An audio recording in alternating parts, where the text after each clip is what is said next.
Are you lonesome tonight? Do you miss me tonight? Are you sorry we drifted apart? Does your We memory are recording. Hi. Hey guys, welcome back to Significant Lovers. We took a break for the holidays. It's 2023 now. This is our first episode of 2023. We haven't seen you guys since last year. I know. What's new? It's crazy. Mel and I haven't even recorded. We haven't seen each other in a bit. Yeah, not on purpose. Yeah, not on purpose. It's just we're in a fight. Yeah, she's been busy. I've been busy. We were sick, both of us. Yeah, I'm still I'm fine now, but my voice is not back to normal, so I might be a little raspy. But I was telling you, Mel, that I always felt like Lindsay Lohan had kind of a raspy voice, an interesting voice, and I think it's cool that you're gonna have a voice maybe like that today. Yeah, I think so. It might sound like I'm crying a little bit. Big news, I quit my job, guys. Woo! Yep, so by the time you're listening to this, it'll be my last week at my job. We are becoming full-time podcasters. Couple people yet. have asked me that. And that's why I was quitting. I was like, well, we only make like $200 a month, so... I wonder if there's anywhere in the country we can live off that much money. Like my parents' house. Yeah, that's... If we were willing to sacrifice that, we could do it. They would buy my food and stuff. But yeah, if anyone's a hiring manager, if anyone's a recruiter and they're listening to this, I have experience with project management and publishing, and yes, I'm open to ideas. Mel does so much research for this podcast. She does 99% of our social media. She's on top 90. of it. She's amazing. So, and you can hear her awesome personality in this episode. But also, sometimes it gets a little raunchy. I know. Show, that's what I get nervous about. Yeah. Sometimes it's Don't listen. not safe for work. So I feel like some people probably listen to the first couple minutes and then. But here's the thing: up. it's this is what I've said to you before.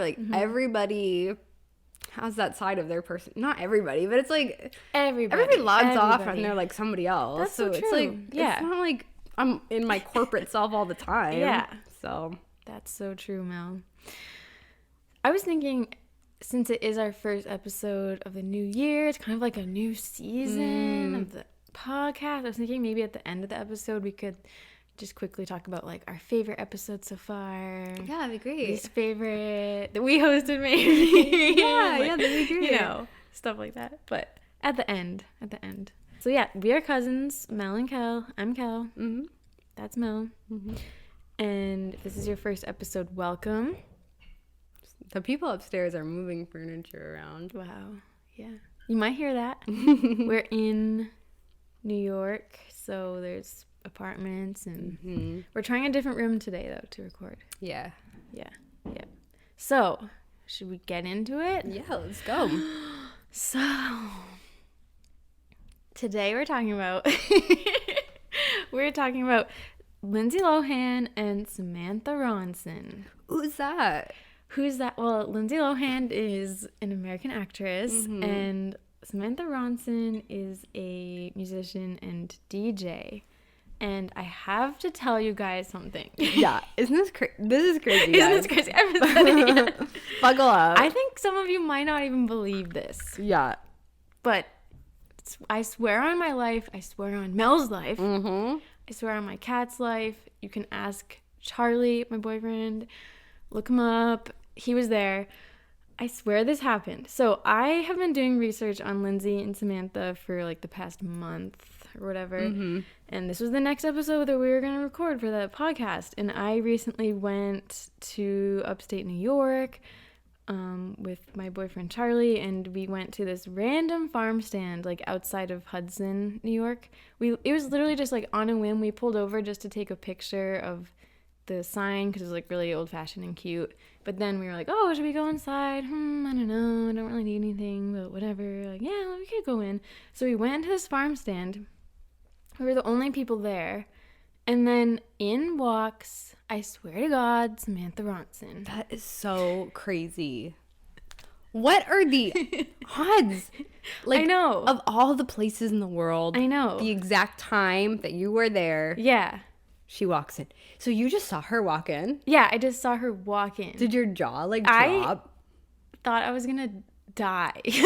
Like, I felt so scared, actually. That's like, I was like really, really, really, really I was freaked worried out. I was like hallucinating. Yeah, I think scared is the most I can describe of how I felt, because I was literally thinking about them that day, like in the car, just looking out the window, So like, weird. oh, like what am I gonna say on the episode? I think we were gonna record it the next day, maybe.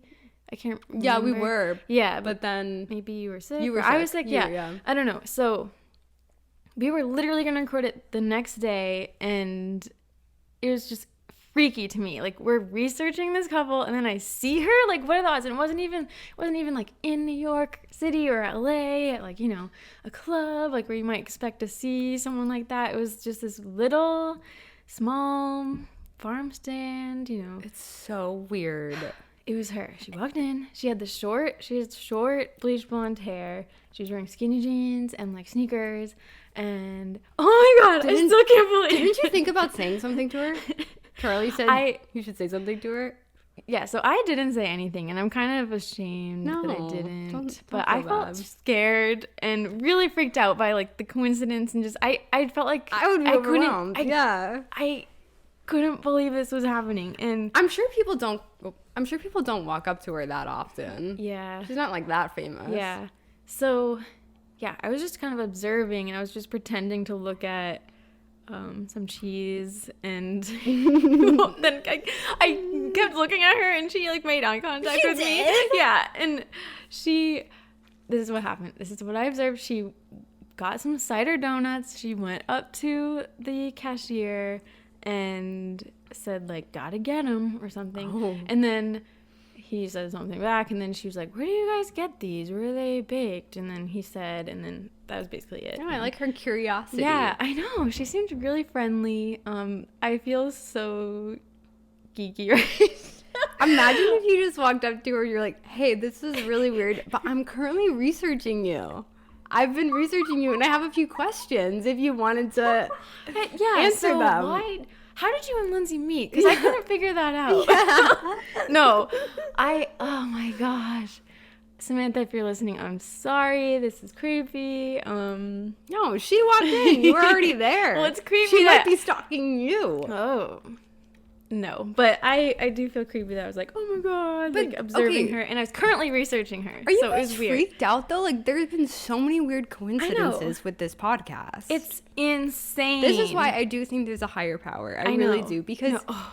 there's like literally. Let's walk through it. Like, Well, one, this doesn't sound that big, but like I was just listening to some of our old episodes today just to like get back in the swing of things, and I remember like with the Alanis Morissette Dave Coulier one, like that was pretty low stakes episode, but there was news about that like right when we recorded it, like 2 days before. It was like really weird, 'cause And it then happened like 20 years there ago. was an overlap with or more. Alanis Morissette Oh yeah, and Cara Cara Delevingne. Delevingne got an Alanis tattoo. Yeah. Then with like Charles and Camilla, when we were recording it right before the episode came out, Charles became king, the Queen Yes. died.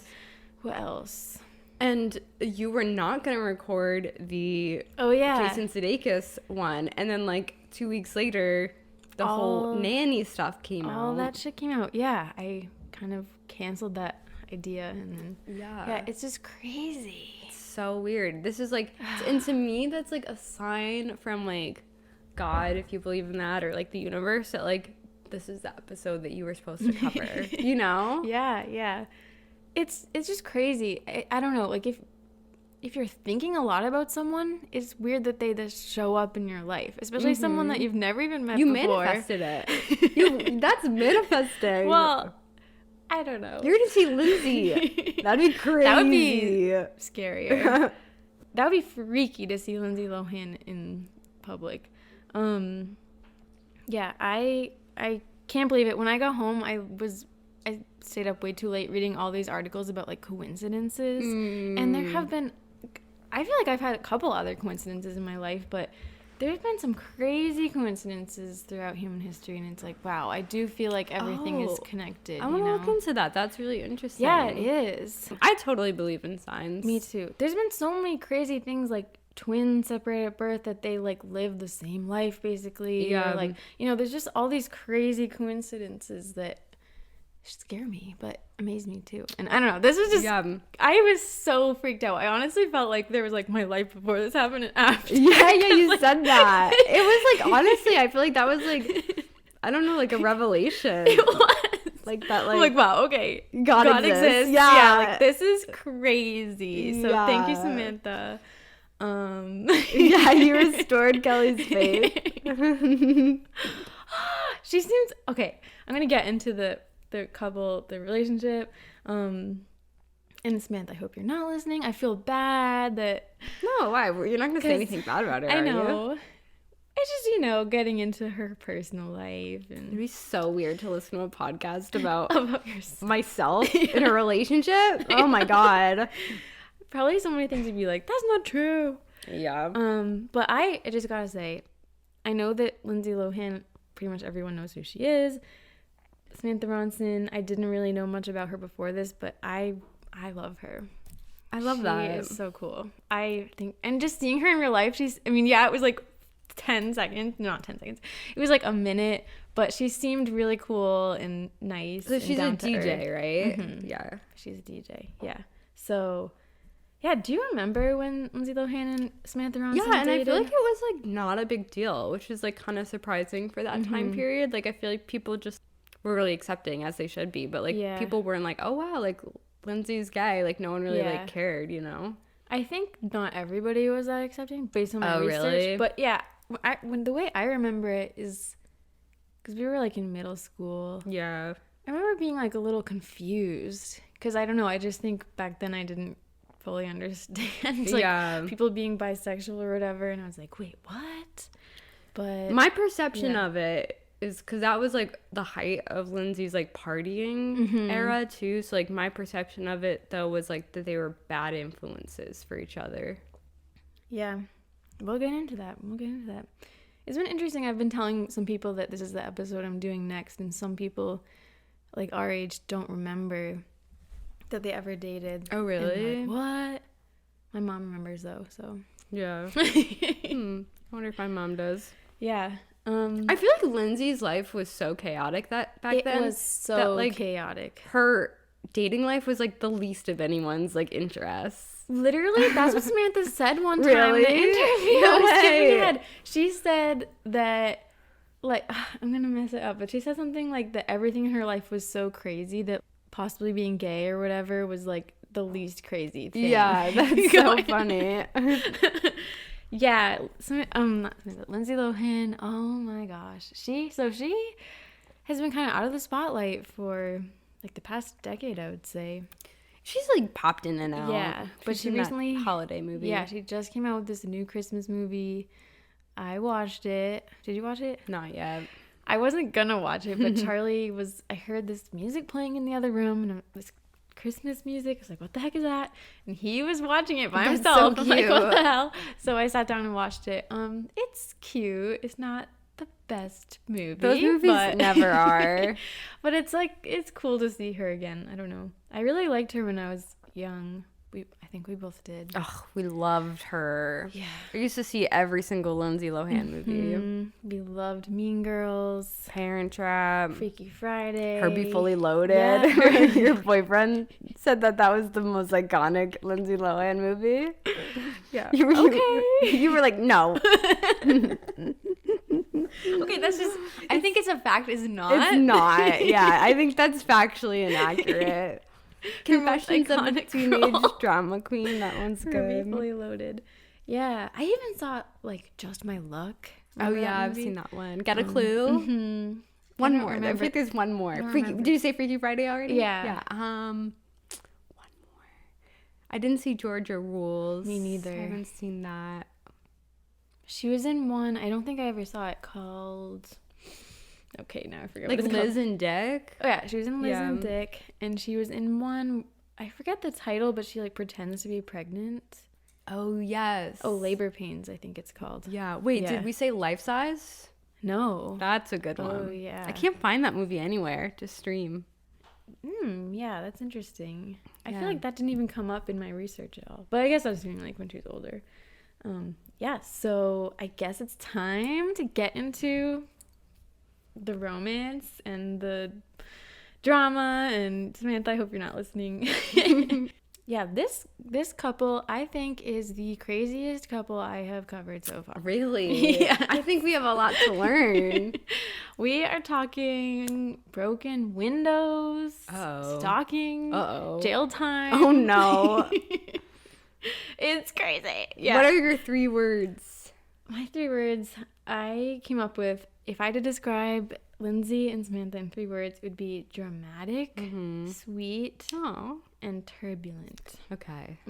Sounds right. Yes. It's very crazy. So what I found interesting is a lot of publications, or when you just Google, like, how long did they date, I feel like everywhere says 1 year. But to me, it seems like they were together kind of off and on for a couple years, from like 2007 to 2011. Yeah. So I think it's a lot longer than people I feel like Google think. simplifies things. Yeah, I know. Yeah, but even like when I read articles, they'll say like, oh, they were together for a year. Yeah. But I think they were actually together much longer. Yeah, Samantha, let us know if that's true. Yeah. You should have gone up to her and asked her. Yeah, so after I saw her in the pharmacy and we went back in the car. Okay, this was crazy because then Samantha went in her car and the car was like next to ours. Oh my God. I know. And I was That's so weird. I didn't tell Charlie yet, but I turned to him and I was like, okay, don't look, but I swear to God, that is Samantha Ronson in that car. That's so weird. Like, what? And then he was like, you should go say something. I was like, no, what? I'm just going to go tap on the window or whatever. But he did say I shouldn't mention that I was recording an episode. So what would you say? about I'm her. a big fan? I know. And you're DJing? That's like, what I don't said. know. I was like, what can I say? Like, that wouldn't really be authentic. I don't know. I didn't say anything. Yeah, I feel like I was freaking out. she's a famous person, but like Yeah. she's not someone that people would say like I'm a big fan of you know? I know. I was losing my mind. I couldn't say anything. Remember the one time we were recognized? Yeah, we were recognized. Yeah. That was the coolest thing I'd ever experienced. That was the coolest thing. Also proof that God exists. Yes, yeah, that was proof that God exists. Her name was Liz, right? Liz, yeah. Liz, yeah. In Williamsburg. Yeah. That was so nice. What are the odds? I know. I mean, we don't have that big of an audience, so that was just crazy. If you guys ever by chance recognize us, definitely say something. Yeah, don't be like, oh, they get this all the time. We don't. Yeah, we don't. We have nothing going on. Yeah, definitely say something. Don't. That would be so sad if someone did recognize us. I and wonder if didn't say that's anything. happened. I don't know. Probably not. Yeah. We did get recognized for our old podcast, Another Bite of Twilight. We did get recognized at the Twilight Festival. Exactly. But that was kind of like That's asking expected. for it. The Yeah. first time we went, no one really I know. recognized us. That was actually more shocking. It was humbling. Yeah. I needed that. Put us in our place. Yeah. Okay, so Lindsay Lohan and Samantha Ronson. Lindsay is an interesting person to me. I found her kind of difficult to grasp. Yeah.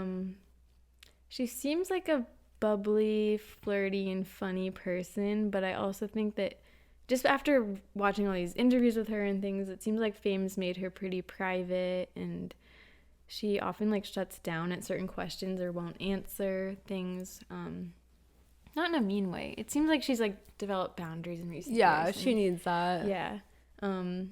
But anyway, Lindsay Lohan, she was born July 2nd, 1986 in the Bronx and grew up on Long Island.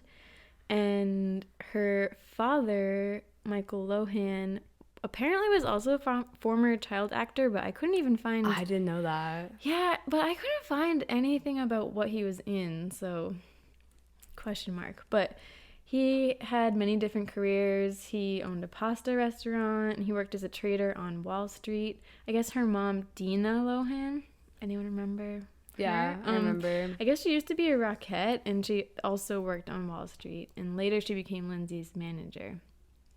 Lindsay has 3 younger siblings, Michael, Allie, and Dakota, aka Cody.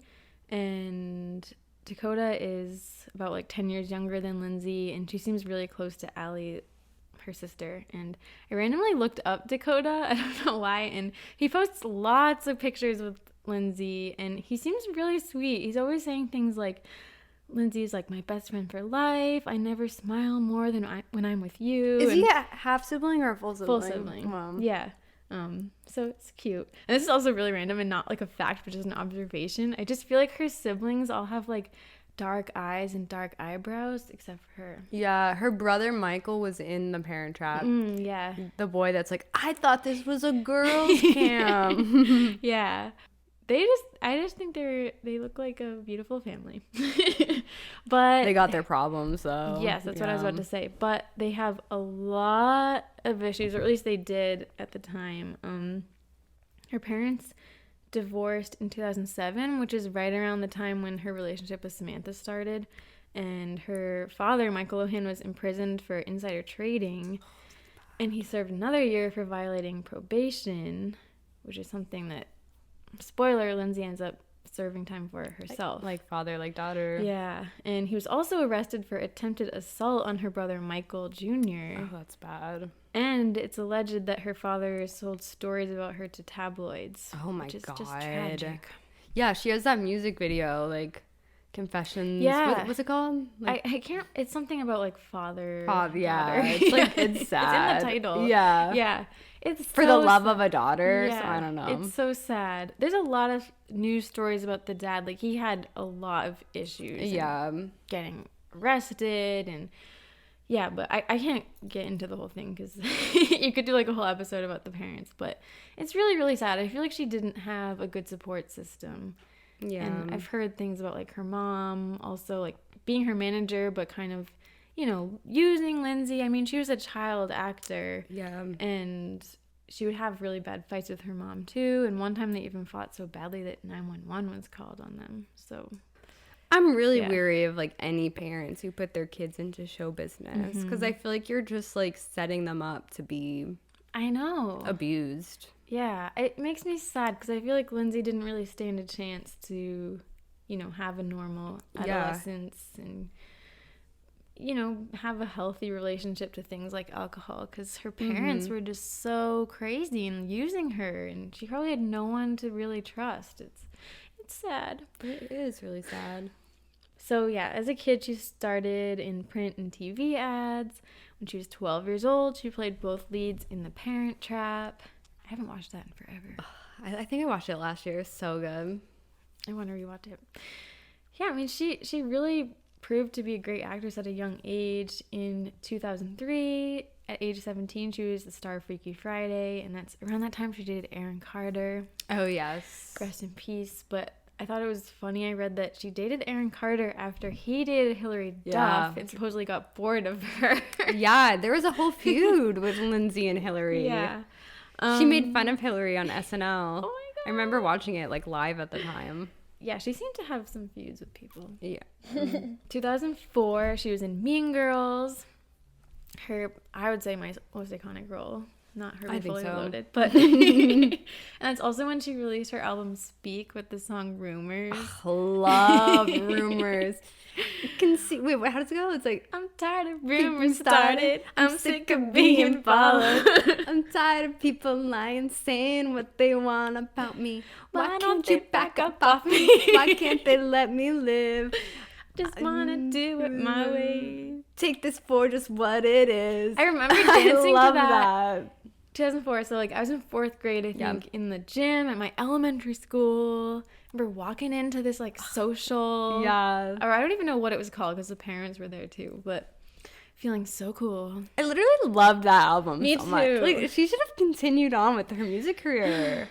I'm actually ashamed to say because it's so different from my music taste today. In my elementary school yearbook, I put that my favorite musician was Lindsay I Lohan. love that. I love that. I thought she was gonna be big, like in the music scene. I know. Yeah, I don't know what happened. She also, sorry, there's a lot of backstory, but she also dated Wilder Valderrama when she was 17 and he was 24. And what's weird is she brought that up many times in interviews. She was like, I'm 17, he's 24. What can go on there? Nothing really. Like, she said that. Like, okay, yeah, I hope that's true. That's kind of his thing. I know. He's done that many times. I also thought it was funny on Ellen. She said, because Ellen said something like, you have a boyfriend, right? And she's like, yeah, I'm dating Wilder Valderrama from that 70s show. I don't know why. It was funny she said that in case people don't know who he is. Yeah. So, yeah, that was interesting to me. But then she was in for Herbie Fully Loaded in 2005. Then Prairie Home Companion. I also haven't seen that. Me neither. But then around 2006, Just My Luck, this is when her off-camera exploits started to overshadow her acting career. She had all these feuds between her and like Paris Hilton, and she was starting to become known as a partier, and I think people kind of stopped seeing her as, you know, just a talented actress. Yeah. And I thought this was really interesting. Doing this research, I discovered that she's really into Marilyn Monroe. She kind of idolizes her, and I'm like glad that we did the Marilyn episode because I feel like it gave me more of a perspective on this. She had a fashion line, I guess, around this time, and named her leggings in the line 6126 after Marilyn Monroe's birthday, so like 26 being 1926. And she has 2 Marilyn Monroe's tattoos on her arm. And she even posed nude for a magazine dressed to resemble Marilyn Monroe. And I saw these pictures of her, like her birthday party with Samantha Ronson, and like her cake had Marilyn on it. Like, she loves Marilyn. And I find it interesting because I see like a lot of similarities between her and Marilyn Monroe, actually. Yeah. And so did randomly Megan Fox, who talked about this to Esquire, and I liked what she said. Like, I agreed with it. Megan Fox, I don't know why she was talking about Lindsay, but she said, they were in Confessions of a Teenage Drama Queen together. Oh, really? Yeah. I didn't remember that Megan Fox was in that. She said, I started reading about Marilyn and realized that her life was incredibly difficult. She wasn't powerful at the time. She was sort of like Lindsay. She was an actress who wasn't reliable, who almost wasn't insurable. She had all the potential in the world, and it was squandered. I'm not interested in following those footsteps. And I guess later Megan apologized. Oh, yeah, that sounds like a diss. I know. I thought that was going to be a compliment. I know, and insisted she hadn't meant to degrade or criticize Lindsay. But I do agree with her, like, that it reminds me of, I don't know, that Lindsay did have so much potential, but then she started to, like, just like Marilyn, like, show up late to things and wasn't getting serious roles like she wanted to, and yeah, like Lindsay's literally a phenomenal actress, like so good. I don't know now if she's that good, but like she could have won an Oscar someday. I know. I hope, maybe she still will, but maybe. I used to think that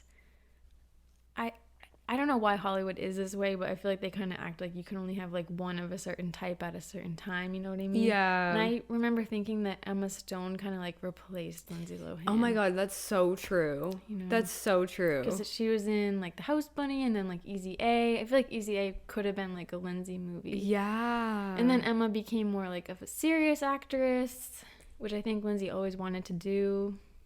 I don't know. That's so true.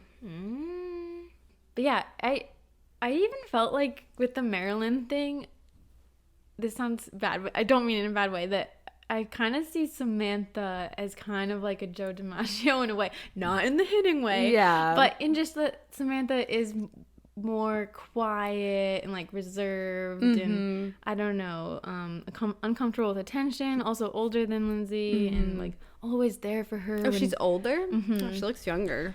Yeah, she's older. And then also, I just get the sense that she was, like, always there for Lindsay. So, yeah. So, who is Samantha Ronson? Yeah. Who is this chick? She is a DJ, and she was born in London to the Ronson family, which was formerly one of Britain's wealthiest families and founders of Heron International, a British property development company. That's why she can be a DJ. Yeah. But the family, definitely still wealthy, but the family did lose $1 billion of their wealth in the property crash of the 90s. Wow, apparently. that's a lot of money. They lost $1 billion, but we're okay. Yeah, I guess. I don't know how okay, but yeah, they were okay. That's crazy. Her parents are Lawrence Ronson, who was a music manager and publisher and then real estate developer. Is he dead? No, I think he's alive, but I don't know if he still does that as a job. Her mother, Ann Dexter Jones, is a writer, designer, and socialite. Samantha has an older brother, Mark Ronson, and twin sister, Charlotte Ronson. And their family is Ashkenazi Jewish with ancestors from Austria, Russia, and Lithuania, which I thought was interesting. And they were raised conservative Jewish, and it seems like Samantha still practices Judaism today. So, happy Hanukkah, Samantha. Yeah, we're recording this over Hanukkah. Yeah. But her parents divorced when she was young, and her mom, Anne, remarried the guitarist Mick Jones from the band Foreigner. And her family moved to New York City when she was 6 years old. So her and Lindsay grew up actually like not far from each other.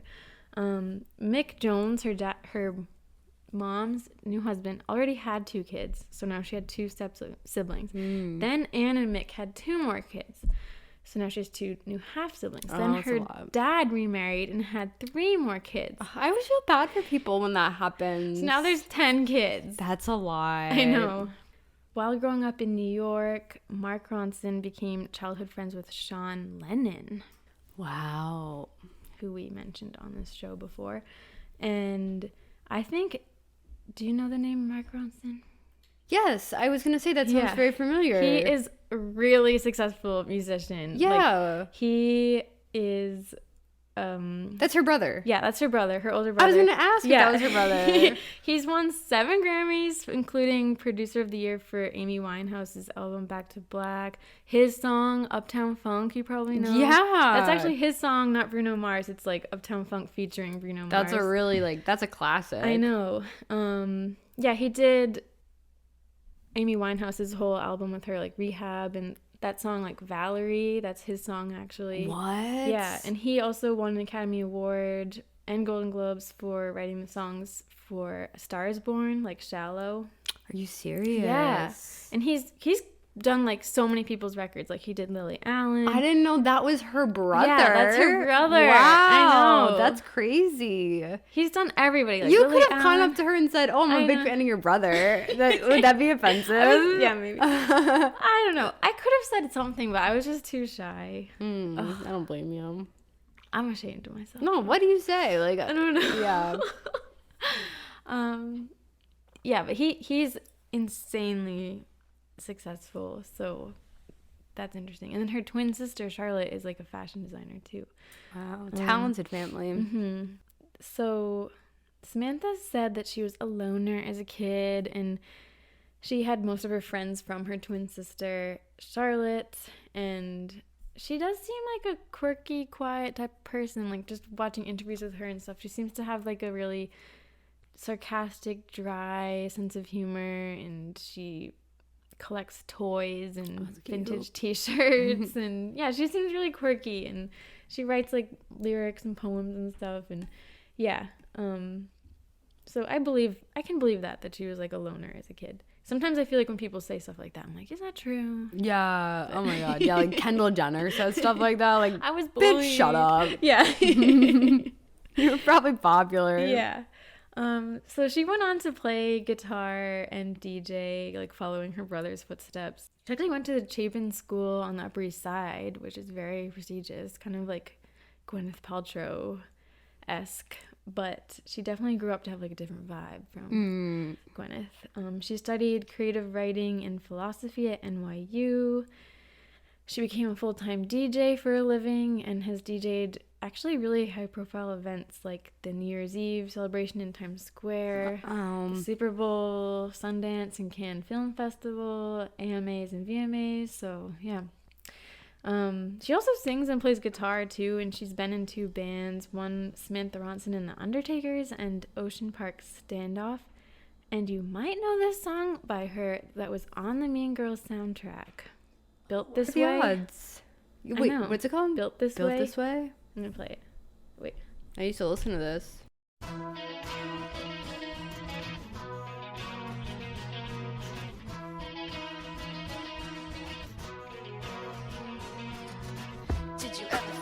like you wanna be someone else for just one day? Did you ever feel like you wanna see through another pair of eyes? I don't care, and I wonder if I'm just built this way. 'Cause every man that I know makes me feel like I'm to blame when it's over. Me and my selfish ways go back to start again. I know this song. Had they met when this came out? I don't think they had met, but I'm not sure. They could have. I was trying to see if Samantha went to the Mean Girls premiere or anything, but I didn't see any pictures or mentions of her. Because you don't know when they met, Yeah, right? I actually don't know when they met. Yeah. But isn't that crazy? She's on the Mean Girls soundtrack. Again, God. God. And that is like the main song in that movie. It plays like throughout the whole movie. Yeah. So it's really cool. They'll always be connected that way, you know? But yeah, so that's Samantha. That's kind of all the background information I have about Samantha that I'll share today. Obviously, there's more that could be said, but I just wanted to say before I get into the relationship, there was some stuff going on with Lindsay around that time that I feel like is good to keep in mind. That Lindsay'd been to a drug rehab program in 2007 and was arrested for drunk driving charges. And then she went to rehab a second time and was fitted with an alcohol monitoring bracelet. And then 2 weeks after checking out of that rehab, she was arrested again for trying to run someone over, apparently, while she was drunk. Oh, my God. Driving. Then she entered rehab a third time. She pleaded guilty for misdemeanor cocaine use and driving under the influence. She served 1 day in jail, 10 days of community service, and 3 years of probation. And she had to pay a fine and enter an alcohol education program. That last DUI that I just mentioned, in cocaine possession, is the first time Samantha Ronson is mentioned in the press with her. Oh, really? Mm-hmm. She was with her? Yes. Yeah. So this is the first mention I found of Samantha Ronson. This was in a Metro UK article from March 29th, 2007. And it says that Lindsay was arrested on Saturday for possession of cocaine after crashing her Mercedes convertible, but was back on the tiles the next evening at the 944 magazine party at Teddy's nightclub at the Roosevelt Hotel. Sources told In Touch magazine Lohan was defiant about her arrest and continued to party. She was later photographed on her knees, seemingly throwing up in a bush before passing out in a car driven by her DJ friend Samantha Ronson. Oh, DJ friend. How old is she at this point? So when they first started dating, which was actually in 2008, Samantha was 30 and Lindsay was 21. Oh, wow. I didn't know she was 30. She looks great. I know. Oh, my God. She does. She's, like, deep in her 40s. Yeah. She does. She does look great. Literally looks like she's, like, 25. I know. That's crazy. Yeah. So this actually blew my mind because do you know that picture of Lindsay that is so famous? It's, like, her passed out in a car, leaning back. Yeah. She has with the hoodie. Yeah. Samantha's in the car in that picture. She is? Yeah. I didn't know that. If you see like a zoomed out picture of that, like the actual full picture, Samantha is there. She has like her arm behind the car seat headrest. And yeah, Samantha's driving. Poor Lindsay. Like the fact that like people see someone like struggling like that and then they take a picture, that's so like it's crazy how that's like accepted. I know. So yeah, I guess that they were already friends at this point. So that I don't know when they started hanging out, you know? I couldn't figure it out, but they were still at least like publicly just known as friends. Mm-hmm. I don't know if they actually were romantic at this point. Maybe they were, I don't know, but yeah. That summer 2007, apparently the two were commenting flirty things on each other's MySpace accounts. And then Lindsay had some more issues. Makes me sad. She, in November 15th, 2007, served just 84 minutes at a Los Angeles County jail. I'm actually not totally sure why, but the sheriff I mean, I'm guessing like drinking and driving or something. Yeah, probably. That keeps happening. But the sheriff explained that the jail was overcrowded, which is why she was only there for 84 minutes. Also probably because she's a celebrity. Yeah. This is not related, but I don't even know. Maybe I should cut this out, but I'll just tell you at least, Mel. Okay. That January 2008, that's when Heath Ledger died. Oh, yeah. And her own mother said that Lindsay was with him when he died. So Really? yeah, That's weird. I I never heard that before. He was dating Mary Kate Olsen. wow. Or Ashley. I think Mary Kate Olsen. I don't know what was going on there, but I don't know. I just think Lindsay's life was crazy at this point. Yeah. You know. Honestly, like, we were kind of talking about this a couple of weeks ago. Like, to think back on, like, the time, like, when I partied the most in my life would be, like, my freshman year of college. Like, I can see how someone could easily get addicted to that. Like, if you have, like, obviously, like, I could have never gotten addicted to that because my parents, like, would have killed me. But, like, her parents, like, That's so true. they probably, like, didn't really care, or, like, I don't know, like, not that you can have parents that are strict and, like, still, like, get, like, really caught up in that kind of stuff, But it's probably as long as she was making money and being a star. She had everyone around her saying yes. Like, she had nobody to, like, say no to her. Yeah, I was talking about that with you because I feel like when I do these episodes, I always try to, like, really put myself in it and, like, empathize, and I was having trouble relating to Lindsay because this is so not my life. But when I did think of it, like, okay, imagine your craziest time in your life. If any of you have ever, I don't know, engaged in any partying, maybe you haven't, maybe it was just a time you pulled all-nighters or something, I don't know. But yeah, definitely a time in my life. There was, like, 1 week in particular, my friends and I, like, got a beach house and we drank every single day and night. And it was crazy, and, like, we were getting in fights and all this drama happening. It was so stupid and it was super messy, but I was just imagining, like, okay, what if my life just kept going like that? Yeah. Because I was thinking, like, oh, why did we stop? You know, because we all felt like we had to shape up for college, because we wanted to, you know, have a future. Like, our life depended on us, like, just getting our shit together. But Lindsay already had, like, a ton of money, probably. She already had been a star in movies. She didn't have that pressure to, like, get her shit together, you know? That's so true. And everyone around her, like you said, is doing this too.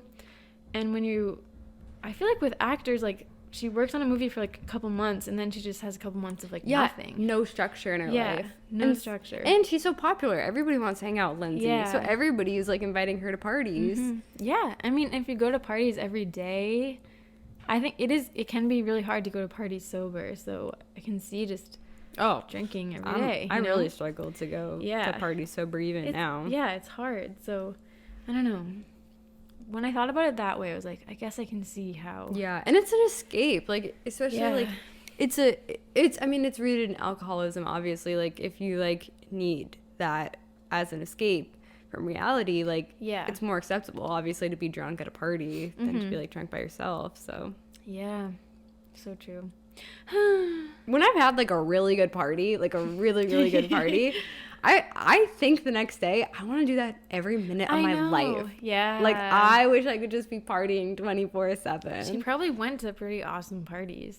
Yeah. Did you go to awesome parties and drink awesome shooters and just soak up your awesomeness? Yeah. Any hiring managers listening, or any, like, party people? Like, isn't there a job that you, like, just go to be a person at a party? Wait, really? No. Yeah, I feel like, some girls get paid just to go to parties, right? Oh, maybe. I would do that job. Yeah.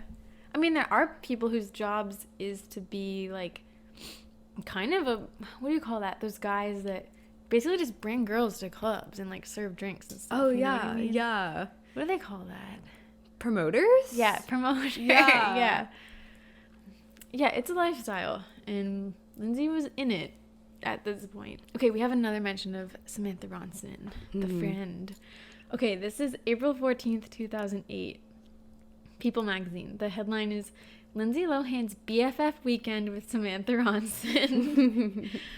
This reminds me so much of Kristen Stewart. Yeah, like, gal pal. Yeah, when she first started dating women, the publications, like, didn't know what was going on. And, like, Kay Stu and her gal pal holding hands. Yeah.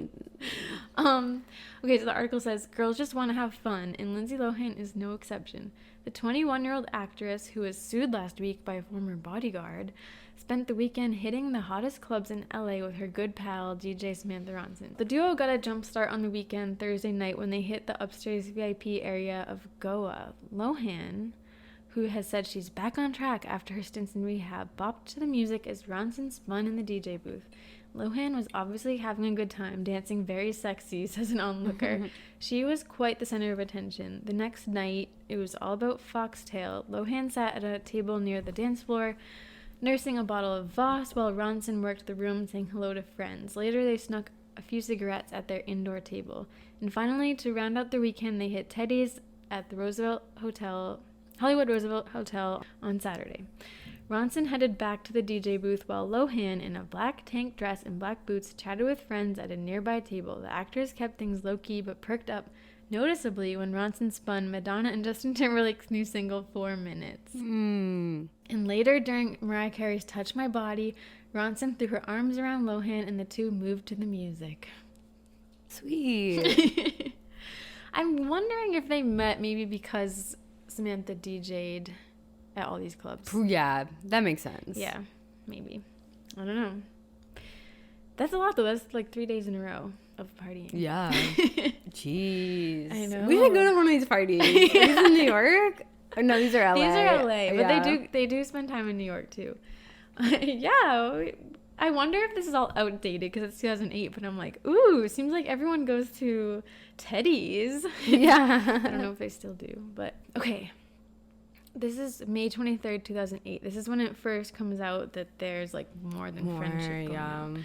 And the headline that I saw for this was, I think it's from Daily Mail. It's Lindsay Lohan's lesbian kiss with Mark Ronson's sister in Cannes.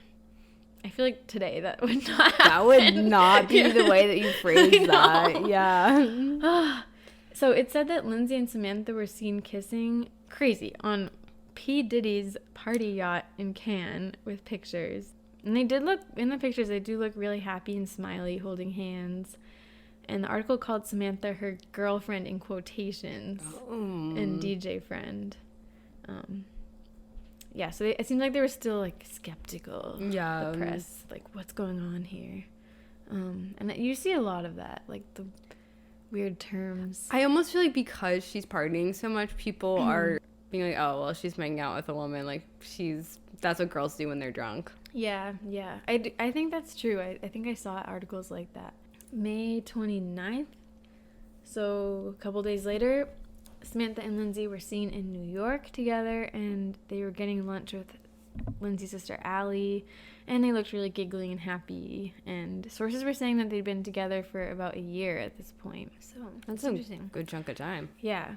June 13th, 2008, Lindsay and Samantha were with Lily Allen and apparently all got dinner together in LA. And I remember back then, because I was a huge fan of Lily Allen, I also remember Lily having like a reputation for being a partier. Yeah. So, quite a trio there. When I see you smile. No, how does it go? Yeah. When I see you smile. No, when I see you cry. Oh, yeah. Makes me smile. Where's she gone? I feel like I haven't heard anything from her. Yeah, I know. Because I was a huge fan, and like I have listened to all her albums, but her recent ones, I don't know, they just haven't hit. It's hard out here for a bitch. That was the Sheezus album. That was like the last one that I was into. Yeah, I don't know. She actually is now, I think she's married to, what's his name? Well, he plays Hopper on Stranger Things. I don't know. Yeah, he's like pretty famous these days, but yeah, that's Lily Allen. But anyway, back to 2008. By the way, I love 2008. Great year. So much. Oh my God. I mean, we got Lily Allen on the Twilight. radio. Twilight came out. It was just a great time. Yeah, Gossip Girl. Oh, MGMT, my fave band. That's when they came out. It was a great time to be alive. Yeah. Okay, so July 18th, 2008, Lindsay and Samantha were seen out hand in hand, and they were both wearing fedoras in New York. So 2008. And Lindsay's mother actually said she approved of the relationship. she said in an article, if she's happy, well, it doesn't sound that approving, but she's like, if she's happy, I'm happy. That's all I'll say. Samantha's great.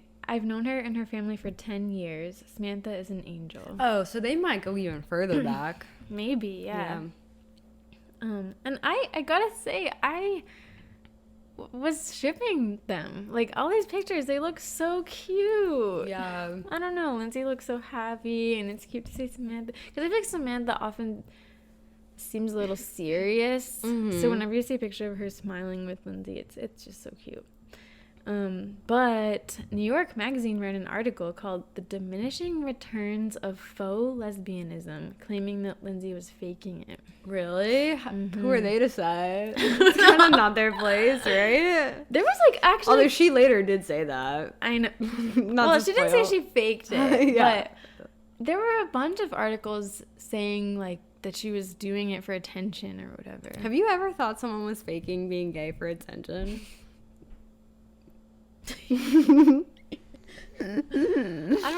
No, but no.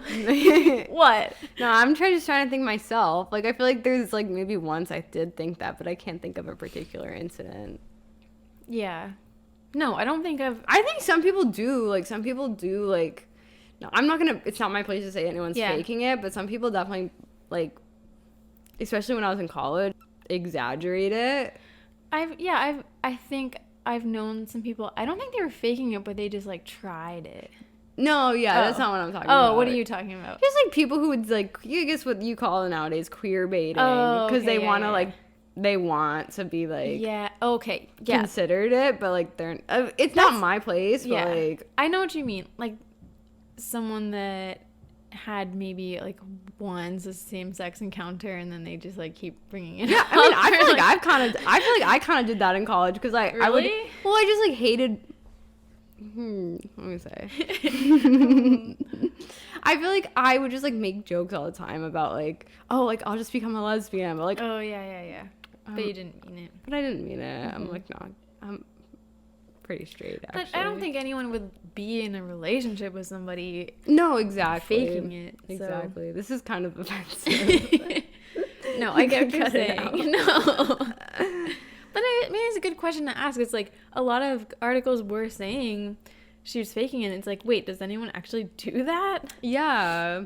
I don't think anyone fakes being, well, people fake being in a relationship. I don't think someone That's would fake true. it that far. Yeah.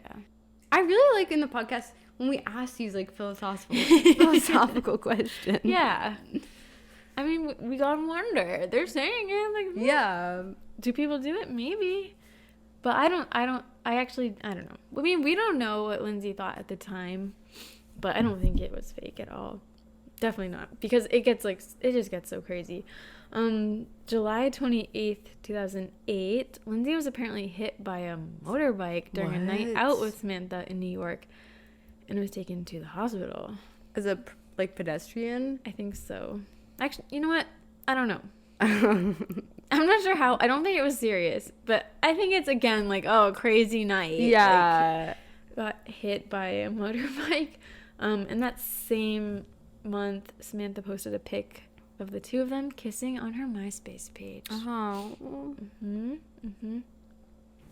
August 2008, it was reported that Samantha was writing a book, but I don't think this ever came to fruition. I don't think she ever had a book. But Lindsay's father, Michael Lohan, said to the press about this, "I've shut up about this long enough. She's using my daughter. People never even knew Samantha Ronson until she met Lindsay. She was just some LA DJ, and now she's writing a book? I'm at wit's end with this stuff. Oh my god. This is not in Lindsay's best interest. Let's just say I hope Lindsay starts opening her eyes and realizes who the people using her are." The pot calling the kettle black. Yeah. He literally put his daughter in show business in the first know. place. What are you talking about? And it's been reported, I mean, I don't know if it's true, that he sold stories about Lindsay to the press. So He just didn't want to share the attention, probably. Probably he was nervous that Samantha would say something bad about him, too. yeah, probably. September 11th, 2008, Wired magazine had an article about Samantha Ronson, and it said that she doesn't have a publicist and she typically doesn't respond much to what's written about her, but she occasionally vents on her blog. And she, on her blog, was like fact-checking the New York Post's page 6 account that she wasn't in town when the paper said that her and Lindsay, it was like some stupid thing, like skipped her sister's birthday party or something. And Samantha wrote, every now and, well, no, she didn't write this. Samantha said in the article, every now and then something pisses me off enough that it's like smoke coming up from the keyboard. Ronson said, miming furious typing on the MacBook Pro that had heretofore been controlling the mix. Being able to write exactly what she wants to say cuts through the BS, she said. So that's like all I had seen so far of like her input on anything. They actually hadn't officially confirmed that they were dating yet, but then September 24th, 2008, Lindsay did say she was dating Samantha Ronson. So this is when it's like official. Yeah, but they've been together for like, what, a year and a half now? Yeah. September 2008, there were lots of sightings of them. 2 of them out and about holding hands, kissing, shopping together. Like, way too many things to share, but so many pictures of them. September 29th, 2008. This is from Star magazine, which I don't think can be trusted, but let's just read what they said. All right. It said, the real crisis came after Lindsay and her girlfriend Samantha Ronson attended the launch of the clothing line of Sam's twin sister Charlotte on September 6th. Lindsay threw a tantrum and wanted to fight a girl who was talking to Sam, a second source told the magazine. I don't think we can really trust Star magazine, but there are later on so many reports of Lindsay being like really jealous. So I don't know. October 2008, they were seen riding the New York subway together. Apparently they went to a DJ equipment store in Soho. November 2008, they were photographed kissing in the DJ booth, and Lindsay told Us Weekly about Samantha, she's a wonderful person and I love her very much.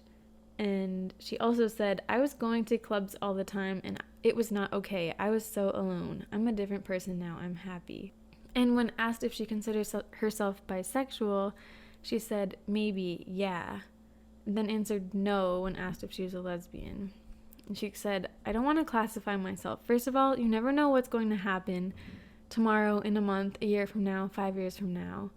I appreciate people, and it doesn't matter who they are. I feel blessed to be able to feel comfortable enough with myself that I can say that. Lindsay says she'd like to marry eventually, but whether it will be to a man or woman, I don't know. She's so young at this point. She is. It's so like weird young. that people are even asking her these questions. This is how it always is. I know. It reminds me of Kristen.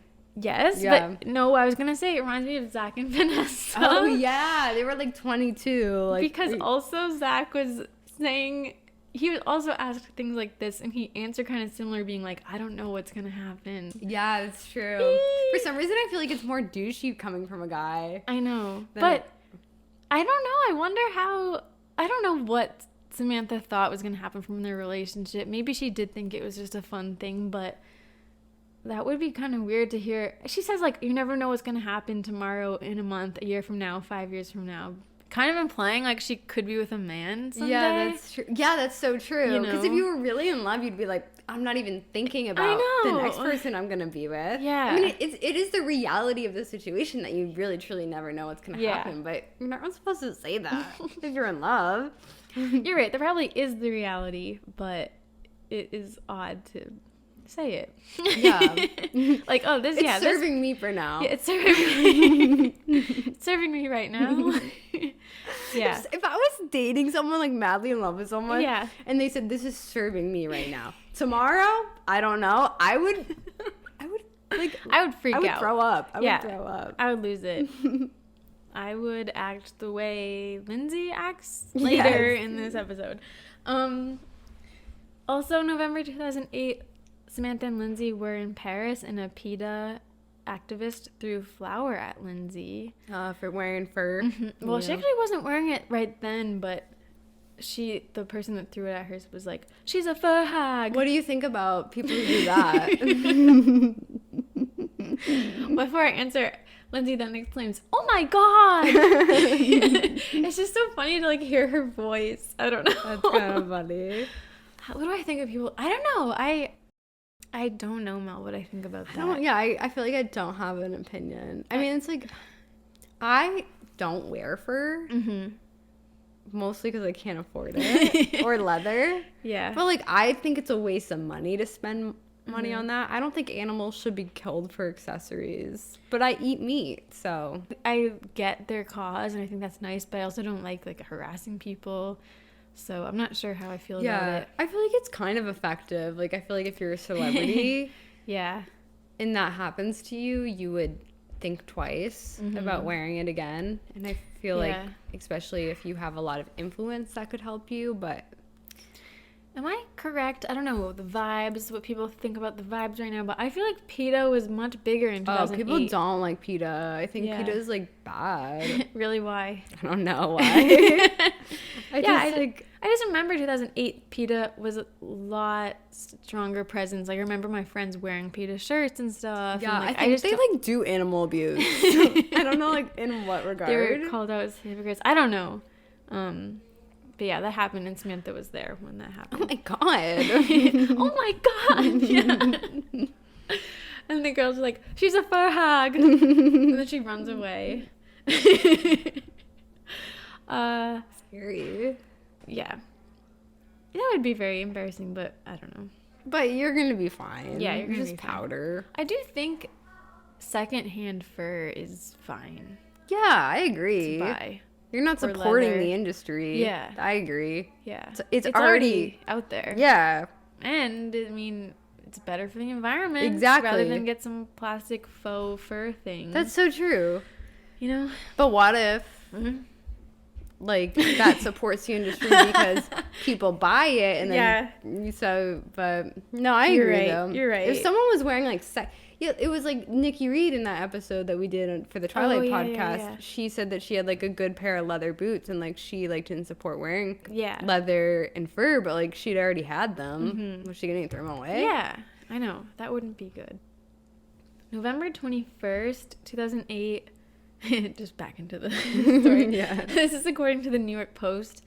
Apparently, the two are at a show Sam was doing in Dubai, which is foreshadowing because Lindsay now lives in Dubai.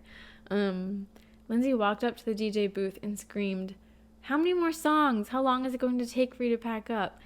And it said that they were fighting like cats and dogs. They fight every day, screaming, crying, yelling at each other. Sam and Lindsay are still very much together and very much in love, but the drama just seems to follow Lindsay, and Sam hates it. She deals with Lindsay every day, and every day for Sam means questioning, is this worth it? Okay, I don't know if there's like some embellishment there, or like it seems like they're dramatizing it a bit, but this next thing I have actually kind of seems similar to that. January 1st, 2009, it seemed like there was a lot of tension while Samantha's DJing. This is at New Year's Eve at the mansion in South Beach in Miami, I believe. And there's a video of it. And Lindsay runs up to Sam in the DJ booth and is like, she's yelling something, but you can't really tell what she's saying. But it seems like she says, like, why are you...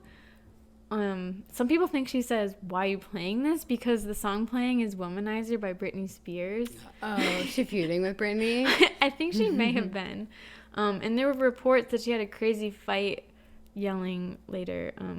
That they had a crazy fight yelling later and broke things in the hotel room. And that Lindsay was yelling things like, when I storm off, you're supposed to follow me. But then Lindsay wrote on her blog that all this wasn't true. And she linked to her song Rumors. Oh, that's a good cop-out. I know. I'm tired of rumors starting. Yeah. I love that song. I want to show you the video, though. You can't really... Oh, there's a video? There's a video, yeah. You can't really tell what's going on, but... What they're saying, but... Yeah. Let me see. What's interesting is Sam had her arm around Lindsay at first, but then as Lindsay started yelling at her or something, she put her arm away. Yeah. You can see the body language, and Samantha's kind of raising her arms up a little bit and like, what? And Yeah, she's like, I'm working. yeah. If Lindsay's like mad about a song, like, Lindsay, stop. I don't know if that's why. I don't know if that's. It's hard to tell what That lifestyle would get boring. would get boring. Yeah, it did seem like she said why, but like I don't know what Lindsay said. We don't know, but there was tension, and then there was reports that they were fighting later. So I don't know. January and February 2009. There were sightings of the two of them nearly every day, traveling or DJing or out and about, partying or shopping, wherever. They were together all the time. On Valentine's Day 2009, there was an article on Gawker, very snarky Gawker, that the headline was, Lindsay Lohan fights with girlfriend in first hour of Valentine's Day. And this is by Ryan Tate, and it says, Lindsay Lohan's Valentine's Day got off to an awesome start at 1 a.m. Saturday. A fight on the streets of Nolita, trailed by paparazzi and a reporter for the New York Post. Adding new details to an earlier Post item, Justin Rocket Silverman blogs that he was outside a party for Charlotte Ronson at the Eldridge when he saw Lindsay Lohan and her girlfriend Samantha Ronson storm out, a scowl on her face. Lindsay soon followed, chasing after Ronson. Silverman soon followed, notebook in hand, following the fighting couple by just a few steps. This makes me feel better about creepiness. So this guy's following them. At one point, Samantha stopped in the middle of Houston Street and said something in a whisper. What are you talking about? Shrieked Lindsay in response. I've been with you all night. The couple disappeared into the Bowery Hotel and Silverman did some reflecting. This is the guy, Silverman, writing this. As I strolled away, I was struck by two things. First, how painful it must be to have a lover, Ronson, who is so much older and probably more emotionally mature, toy with your heart and mind. Second, how identical Lindsay Lohan's screams sounded to the drunken female cries I hear every night outside my East Village window. As we read Silverman's post, we were struck by two things. First, how painful yet denial-piercing it must be to have intrepid reporter document one's inaugural Valentine's blowout fight. Second, why was a pinup like Silverman working on the gossip beat on Valentine's? Still single, apparently. Sigh. Anyway, I don't know why he assumes that Samantha Ronson, who's older, is toying with her heart and mind.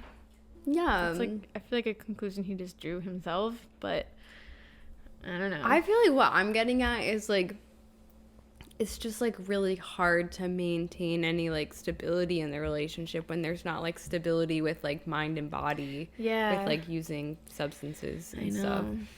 It does seem very chaotic. It's like every day there's some party. And it's like there's something some new. I drama. bet it like resets every single day. Yeah. It's crazy that I saw Samantha Ronson. I know. I can't believe it. Just at a farm stand. It was very normal. It was very wholesome. Mm-hmm. It was nothing like this. Where do you get this stuff? That's cute that he asked that. I know.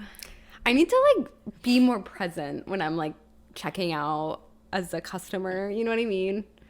To say things like that? To just like, talk to the like cashier more. Like, you know, like. Sometimes I do, but then sometimes I do and I feel really awkward about it. Yeah. So, I don't know.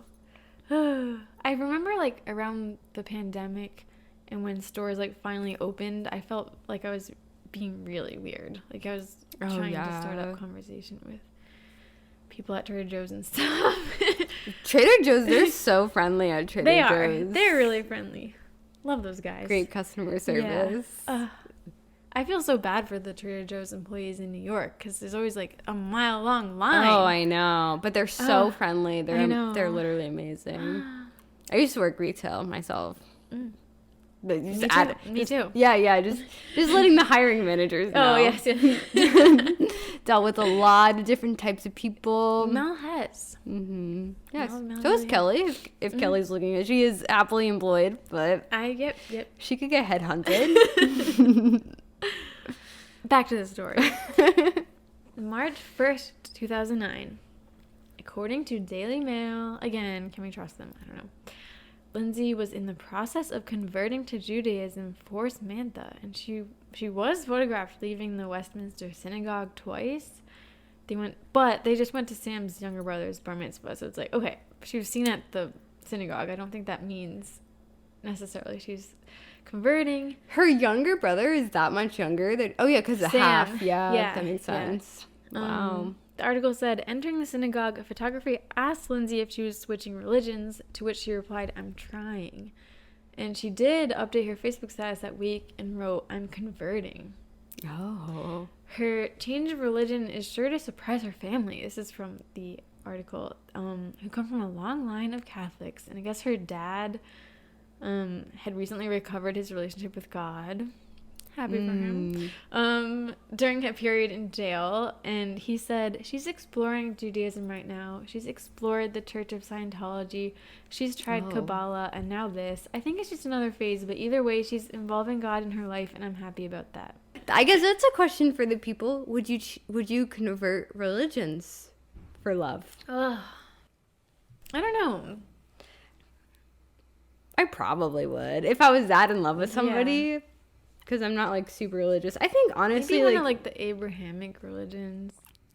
I think I do like Buddhism. Yeah, to me it's like faith is faith, and it's like all like kind of rooted in like the same ideas at the end of the day, so it like wouldn't be that big of a deal. Yeah. But like it would be a lot of work. It would be. So you'd have to like really be committed to it. I could see myself doing like another form of Christianity or something if it was like really, really important. I don't know. I'd have to see. Yeah. But then I guess at the same time it's like, why am I the one who has to convert? That's so true. You know what I mean? Yeah. So I guess it seems like Sam is very like, I'm Jewish. Yeah. And it seems like Lindsay is just exploring different religions and is open to it. So I don't know. That's serious. Yeah. That's a serious relationship. Serious. I know. I don't know why. I love Samantha Ronson, and I think they are really cute. I feel like I like her vibe. Like, she seems really chill and... Okay, also, it's not just because they are both into women, but she does remind me of Kristen Stewart a lot. No, they just have I like get a very like low key, like chill. No, I have a feeling Kristen's a little less low key though.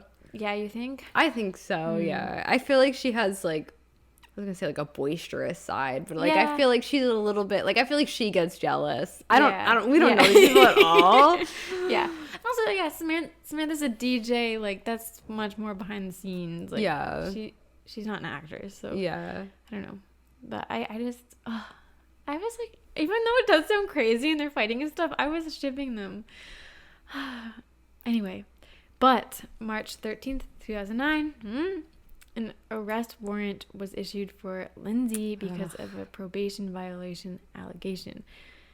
The judge did drop the warrant several days later when she decided that Lohan was in full compliance, but the paperwork was not updated. So, like, that's why she'd been arrested. She's a lot of mugshots.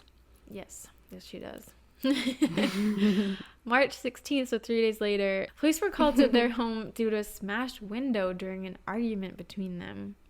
And I think this is really... Who called the police? I think a neighbor. It says a neighbor called 911 after Lindsay threw a vase through a window. Wow. And there actually are pictures of a smashed window and pictures of 4 officers arriving to the door. So I think it's real. Like, there are pictures of it, unfortunately for their privacy. But apparently neither Lindsay nor Samantha answered the door. And they waited outside, the officers did, to see that everything was okay, but then they left. That's pretty bad. I know. When you're smashing things. Have you ever smashed something because you were so angry? I never have. Yeah, I did. Actually. You did? What? What did you smash? I feel so embarrassed right now. I smashed a picture frame. What? Yeah. Wait, can I ask when? You can cut this out if you want to. Yeah, it was after. Maybe I'll just bleep. It was after we broke up. It was like a picture of us. Oh, wait, I love that. I smashed it. Good for you. But then I was like, dang, I could have just used that picture frame for something else. Yeah. Sometimes, I think sometimes it is like therapeutic. Yeah, I never have. Like, I feel like maybe I should next time I get angry. Smash something. But you have to clean it up. Yeah. So. It does feel a little silly. Yeah. After, but I do think it can be I don't think this was like that. I mean, maybe, but it can feel a little ceremonious. Like, this is over. Yeah, I feel like there's a difference between doing it in private and then doing it in front of someone. Like, in front of someone, it's like theatrics. And throwing a vase through a window. Yeah.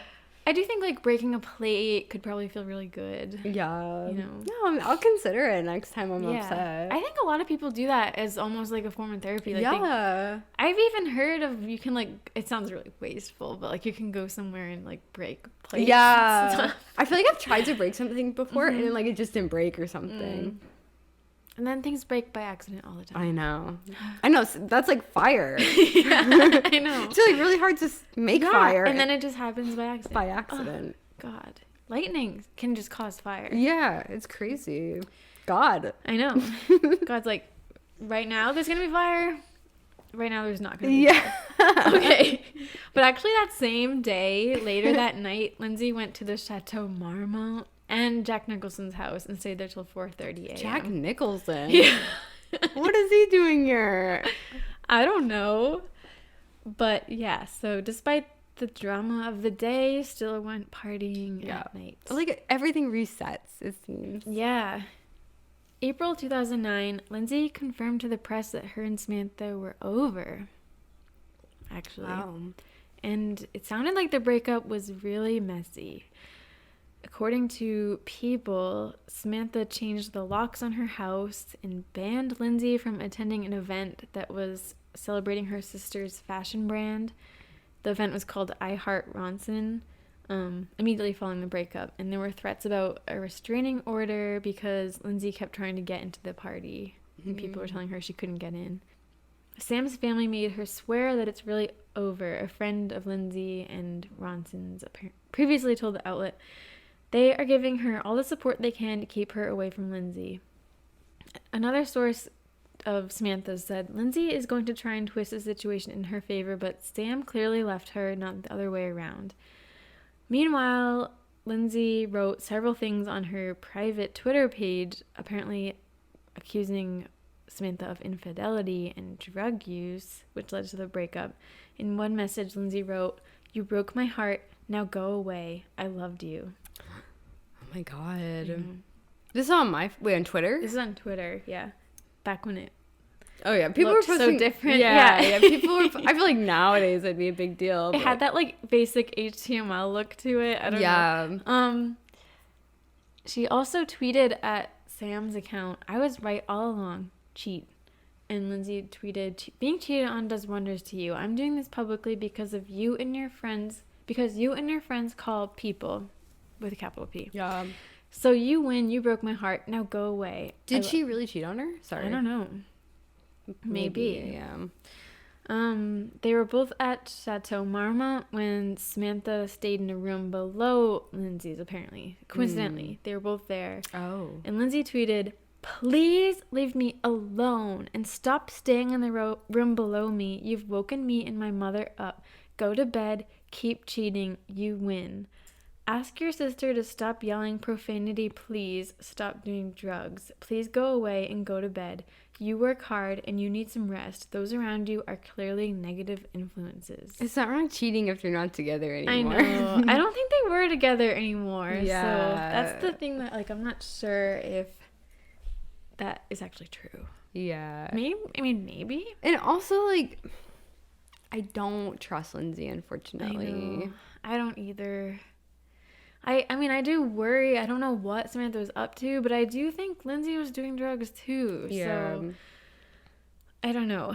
I think she's not a reliable narrator. Yeah, and it just seems a little hypocritical to be like, stop doing drugs. Like, Yeah. those around you are negative influences. Yeah. Like, I think they hung out with like all the same people. So I don't know. But I do feel bad for Lindsay. She said in an Oprah interview that she's only done cocaine like I know 10 times or it's something. not true. That's not true. I think she said like 3 times. Yeah, she said 3 and then she like rounded up again. It's like, okay. I feel like whatever number you're giving, it's more than that. Yeah. She isn't reliable. That's like, it's like pretty known that she's not reliable. Yeah. It's like my brother. I said, like, how often do you take out the litter box? She's like, I try to do it every 2 weeks. It's like, if you try to do it every 2 weeks, then it's not even every 2 weeks. That's like, As a cat owner, that is. I'm sorry, Kevin, my cousin, love you, but that is he's gross. not listening. I know. Try to every 2 weeks. Really, you should do it like every couple of days. Yeah, it's like if that's what you're telling people, then it's more than that. Wait, does he mean like just scooping it out or like completely replacing the whole thing? I don't know. I think scooping it out. Okay. Is one of the roommates that complained. I think hopefully he's gotten better. Did you know he has a girlfriend? What? Did I tell you this? I didn't know that. Yeah. Are you kidding me? We can cut this out, maybe. Yeah. No, we should keep it in. Oh, Kevin. Yeah, I'll have to tell you. Wow. I'll tell you about it after we record. Okay, yeah. After the episode. Yeah. So, back to the breakup. Apparently, Lindsay talked to Us Weekly and said, it's absolute hell. And said that night where she was not allowed to enter the party, and then the Chateau Marmont thing with Sam staying below her in the hotel, she said it was humiliating and that it was the worst night of her life. Sad. And according to Us Weekly, which again, can we trust them? I don't know. But according to Us Weekly, Samantha broke up with Lindsay and then had hired 5 security guards to keep her out of the chateau.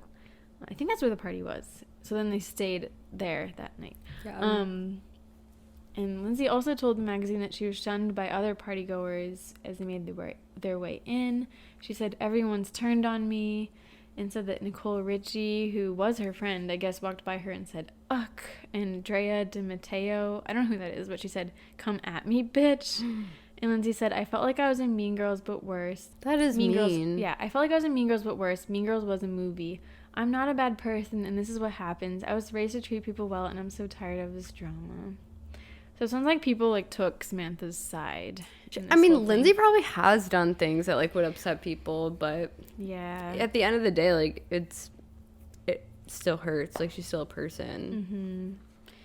Sources told the magazine, again, I don't know if this is true, but that Ronson, Samantha, had been trying to break up with Lindsay for the past month, but that Lindsay would threaten to kill herself. That bad. Samantha cared about her but wanted out. And Lindsay said, I'm just really hurt. The whole situation is sick. And then Lindsay was on the Ellen DeGeneres show and she talked about this. I'll play it. And in this episode of Ellen, Lindsay just looks really thin. And I don't know, I feel very concerned about her in this interview. But I'll play it for you. Okay, so supposedly cheating. No, you weren't cheating. I don't believe in cheating on someone. You don't Why? believe in cheating, so you didn't cheat. Okay. No. And all the restraining orders. I've watched my father do that to my mother like my entire life, so I really don't. So you don't cheat. Okay. So and what about the restraining order? Is that did she? I have no idea. You didn't know that. What am I gonna do? Yeah, I don't know. I don't know. I was like, I don't understand. It came out of nowhere. Mm-hmm. Like I've supported Charlotte, and I've never done anything for people to assume that I'm dangerous. Okay, so you're basically saying you just want to focus on work, and you want to try to not let any of this stuff interfere anymore. Yeah, I mean, I had a really good opportunity with an amazing actor, and it was kind of it's been put on hold because of all this like garbage that's been coming out. Is it hard for you to? Are you going and having meetings? Are you having a hard time convincing people that you're not having a hard time? No. Okay. So it's just a matter of you. I don't know what happened. It's just like everything fell into place and everything's like really moving and going on, and it feels really good because I mean I didn't get in this business to be a celebrity on the cover of tabloids, and I've been a target, and I'm not that interesting. But it distracted, and it distracts people. At studio heads, everyone, they get nervous, and I've been through a lot, but that doesn't. I was 19 years old, 20 years old when things happen, and I'm ready to work, and I'm responsible, and I can be on time, and I've learned from my mistakes. Right. Lindsay, you're so talented. I mean, we all want you to. We want the best for you because you are a good person and you're extremely talented. So I want you to get back to being you. I'll have you again. Oh, say what you want about Ellen, but she's so good at what she does. I know. She's gonna come up later, actually. Really good. Yeah. I'm a fan of Ellen still to this day. That was a pretty awkward interview, though. Would you That was. agree? I don't think she should have been on a talk show at all. Yeah. I don't think she was like in a great place Yeah. mentally. Again, I think she doesn't have like a support system. Yeah, she just seemed like very defensive. Yeah. Which is understandable, but it just felt, ooh, I don't know. You could tell Ellen was just trying to ask the questions. Yeah. and Lindsay was kind of combative a Well, little where she was bit. like, what am I gonna do? Yeah. Like, anybody could do something. Like, know. it's... Yeah, that made me anxious Yeah. watching the interview.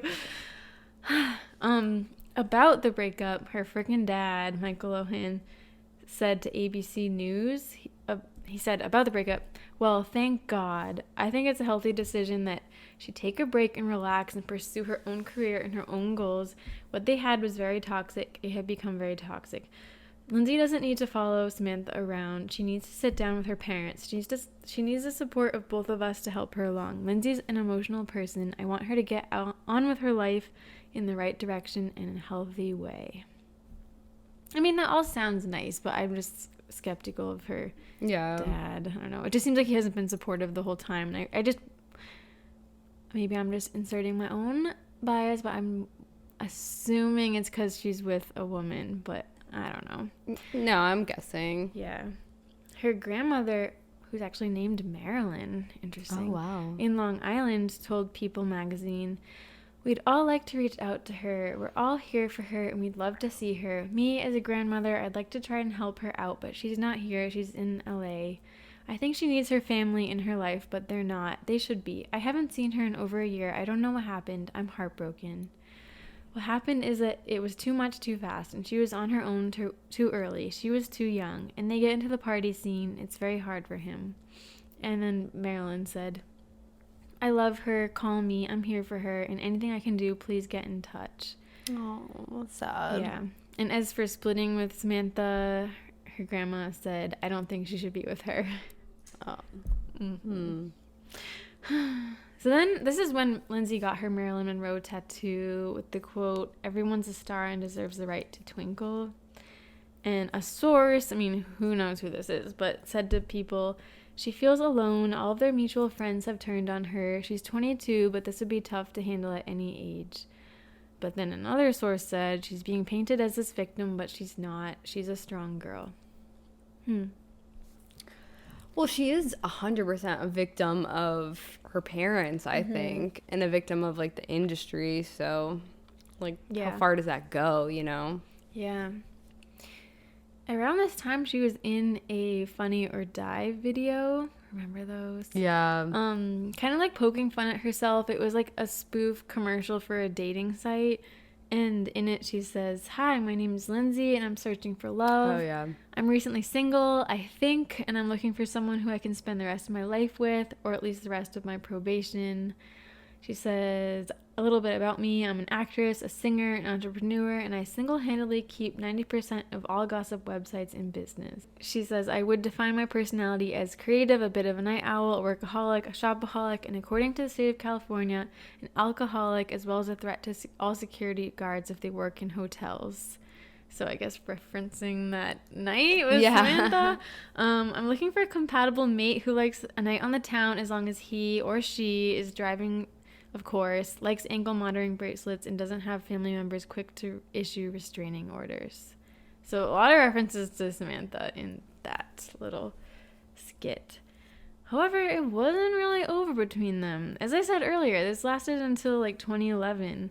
May 2009, Lindsay was seen driving to a restaurant Samantha was eating at and asked, this is crazy to me, asked the paparazzi who Samantha was with. And apparently she was with a girl, and Lindsay seemed upset. But later that night, she went to Samantha's. And there's actually so many videos.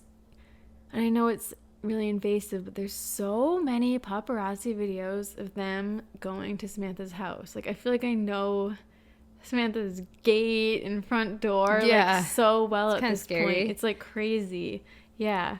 June 11th, there's a video of Samantha parking her car in her garage, and then she walks around her gate to the front of the house, and the paparazzi are just like hounding her. Like, there's so many. And then Lindsay shows up in her car, and she's like shielding her eyes from the camera. And interestingly, the paparazzi one of the guys goes, "Guys, stop," and then they turn off the lights and then they turn off the cameras. So I don't know. I feel like there are some couples where it's like, oh, this seems fake, like they're calling the paparazzi, you know, it seems staged. Yeah. But with them, I was like, okay, no, this is not staged. Like, this is crazy. Like, people were just camping outside of Samantha's house. That's sad. I know. She should move. I couldn't figure out why they were always going to Sam's house. 'Cause Yeah. it seemed like they were never at Lindsay's. I don't know. Lindsay might have had like more bodyguards. I mean, Samantha's rich though. Yeah. Does she go by Samantha or Sam? I think both. Mm-hmm. Yeah.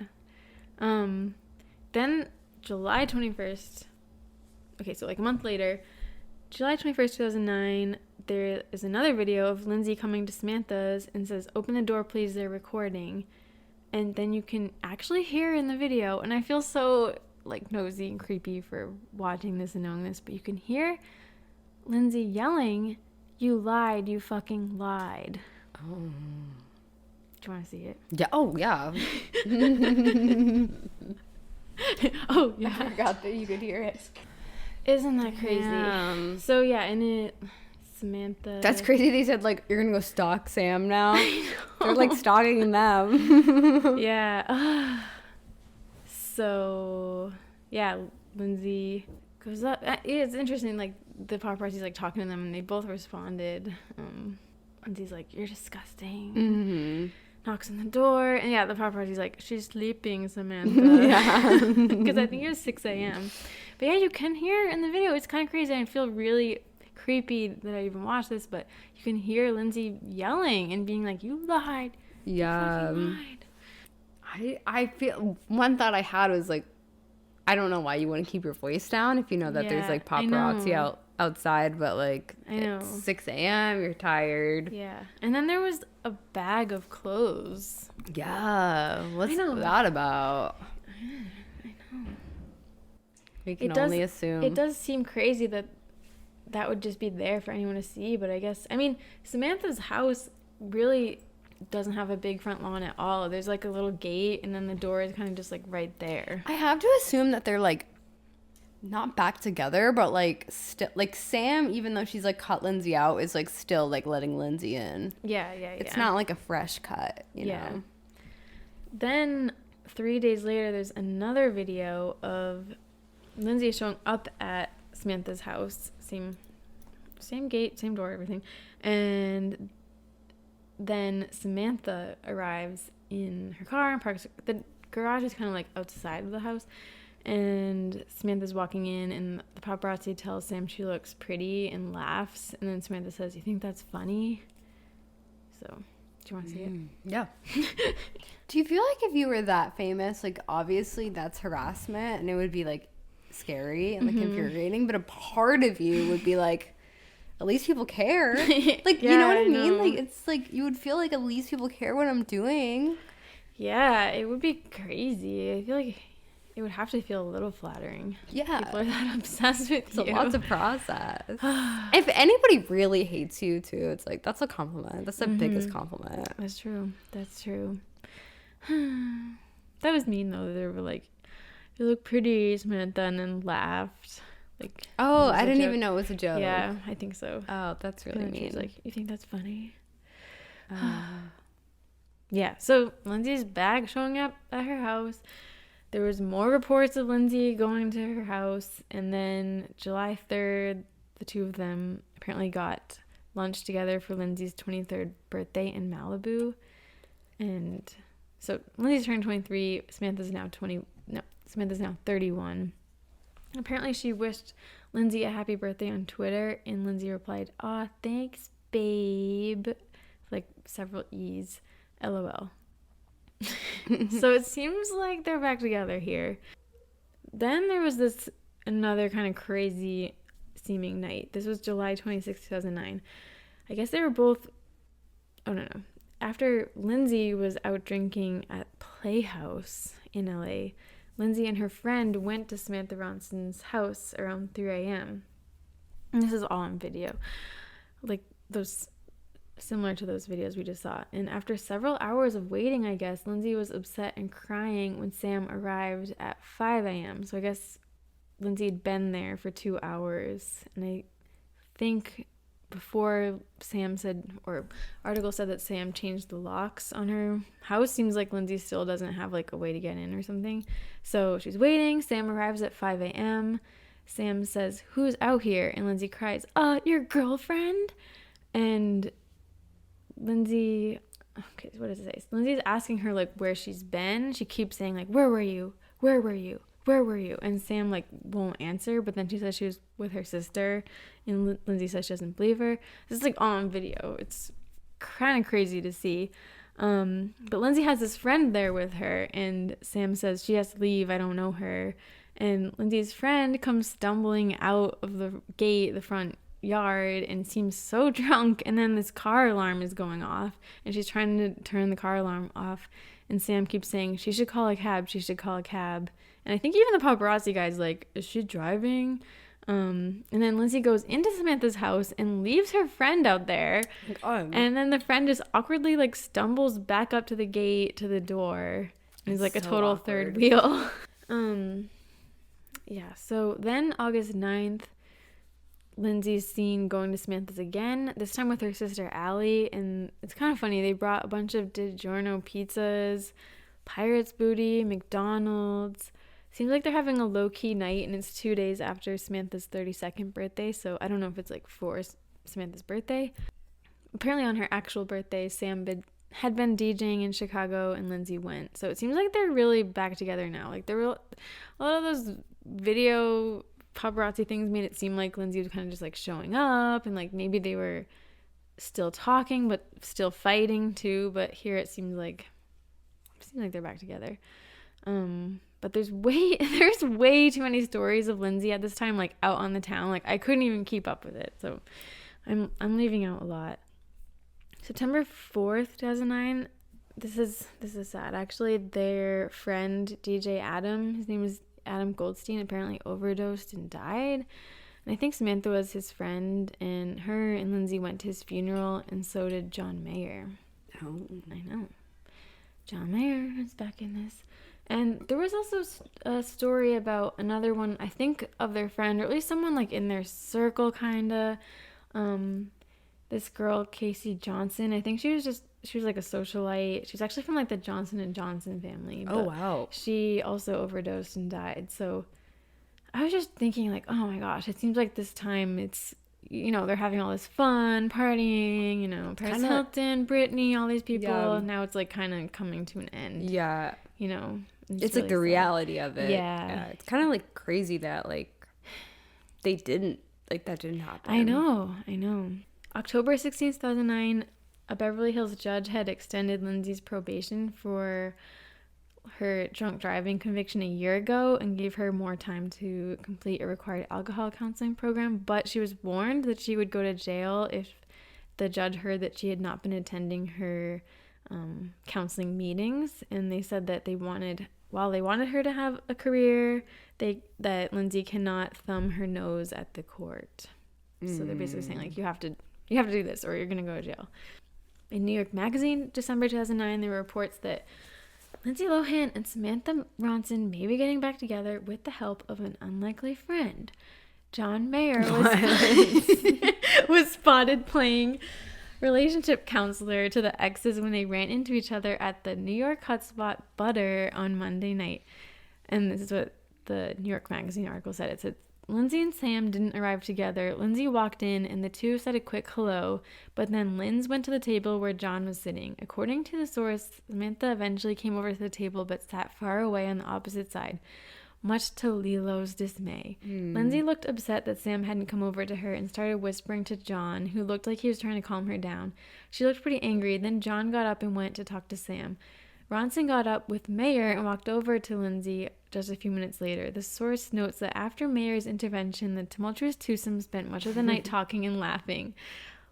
La Lohan even ended the evening looking content and, dare we say it, stable. I feel like John Mayer would mix himself up into this mess.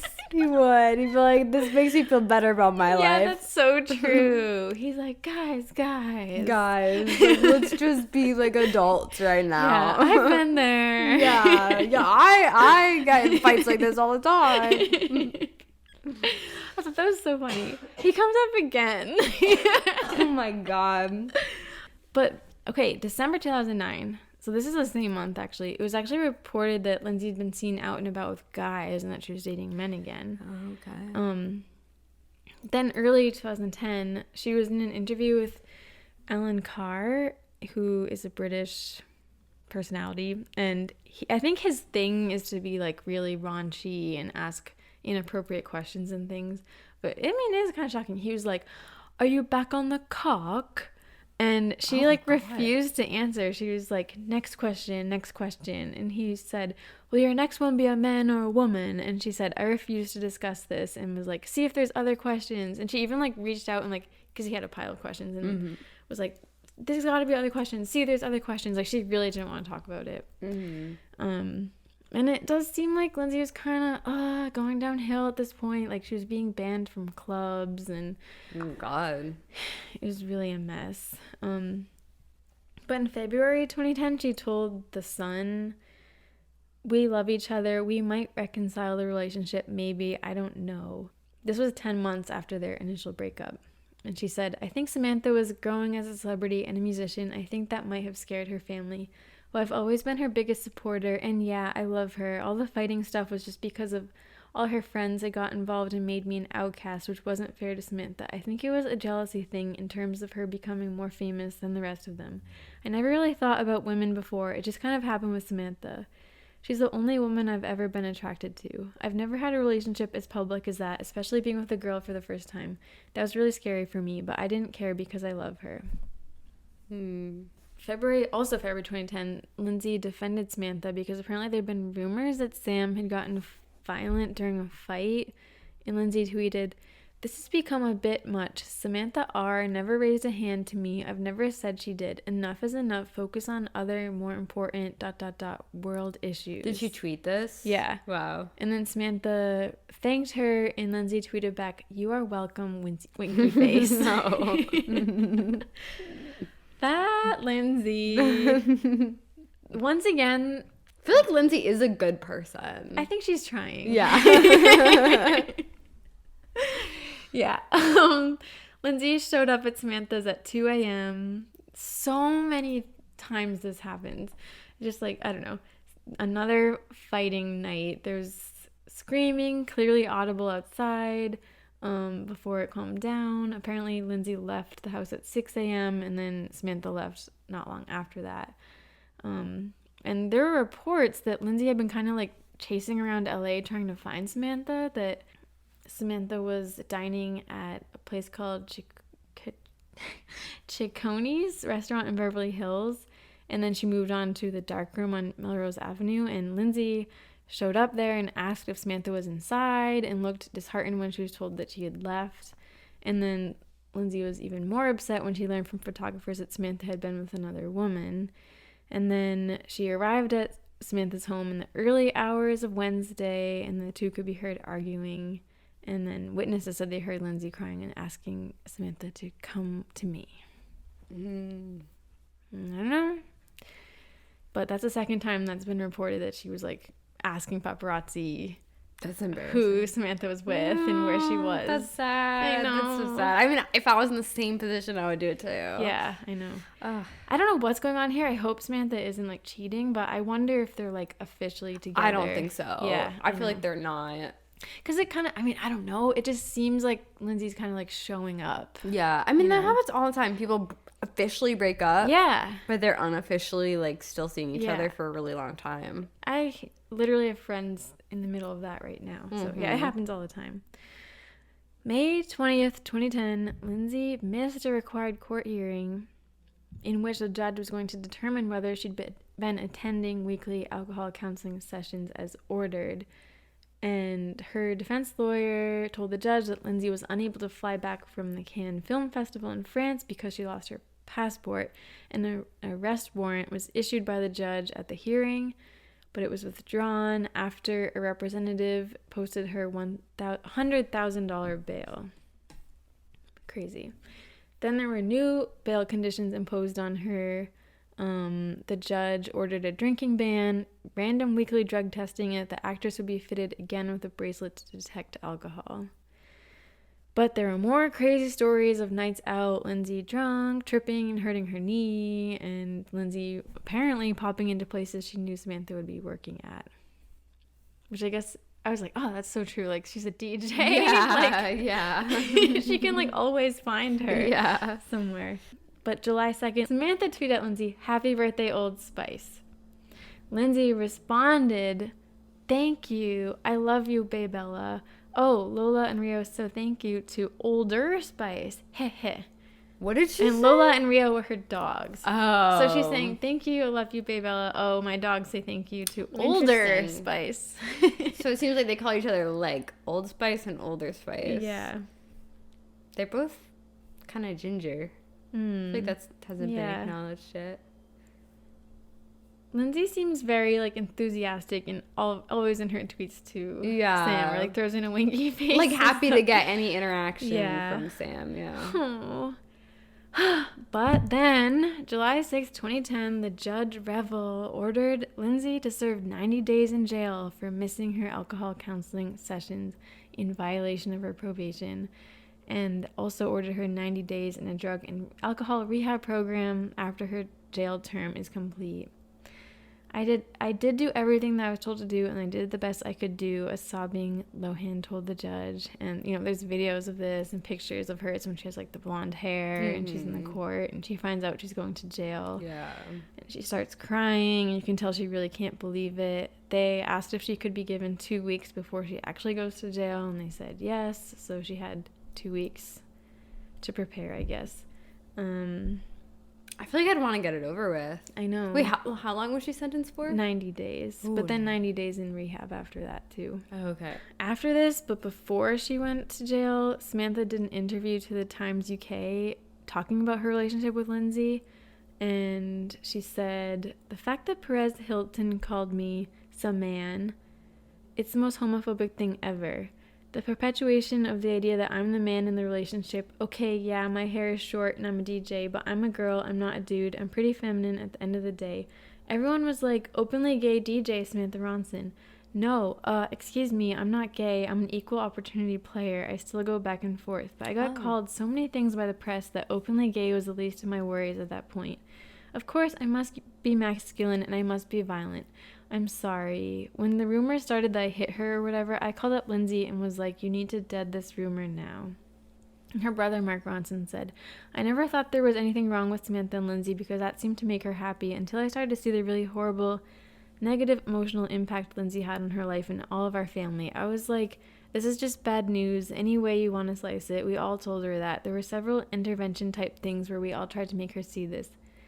I love her as a human being," says Ronson, "and I'm not going to sit there and negate everything that we had. You know, I could have 1,000 times countered shit with facts, and it's just not for me.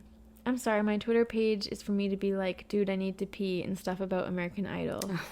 And they asked, "So you're not back together?" "No," she exclaimed, "not at all. Do you want to get back together?" Ha ha ha. Samantha Ronson laughs hesitantly. No comment on that one. Let me ask you guys this. Do you think a relationship is ever too toxic to be redeemed? It gets to the point of toxicity that even if they worked on themselves, even if all these things happened, it's just too far gone. Maybe, because I do think, like, people get used to playing almost like a certain role with certain people, and I feel like it would, I don't know, I think you would need some time apart. Yeah, I agree. I don't know. Yeah. What do you think? I don't know. I mean, I think people change.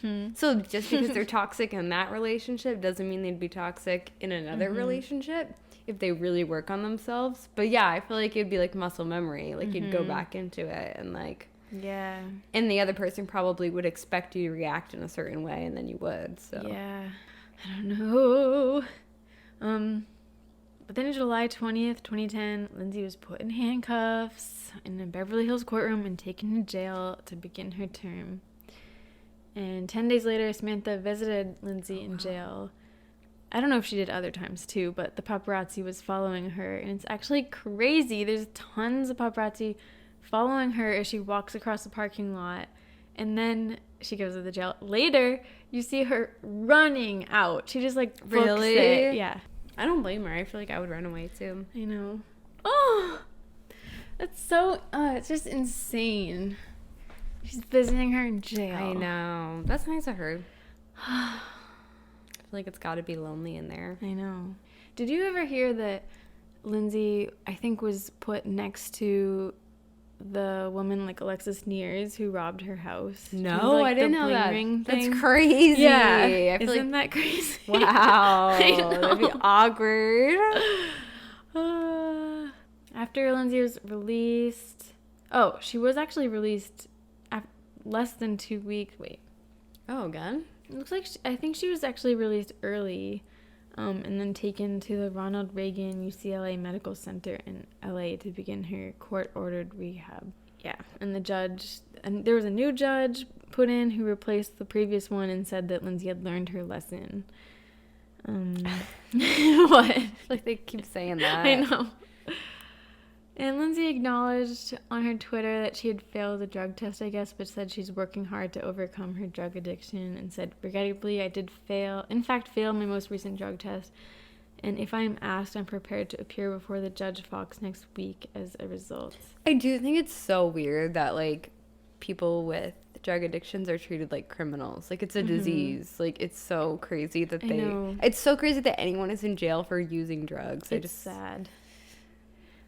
I do understand, though, like, she did have several DUIs, and that's very dangerous. That is dangerous. I'm guessing she had her license taken away, right? Yeah. I think that's why Samantha was always driving her around. Oh, yeah.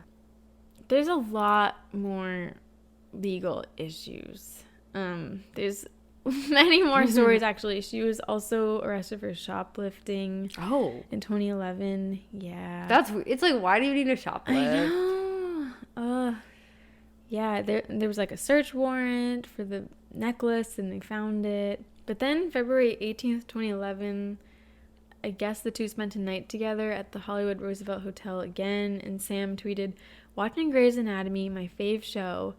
And then at 5 a.m. said, "At Lindsay Lohan sleeping next to me. Should I wake her up to let her know her mom is going on Good Morning America?"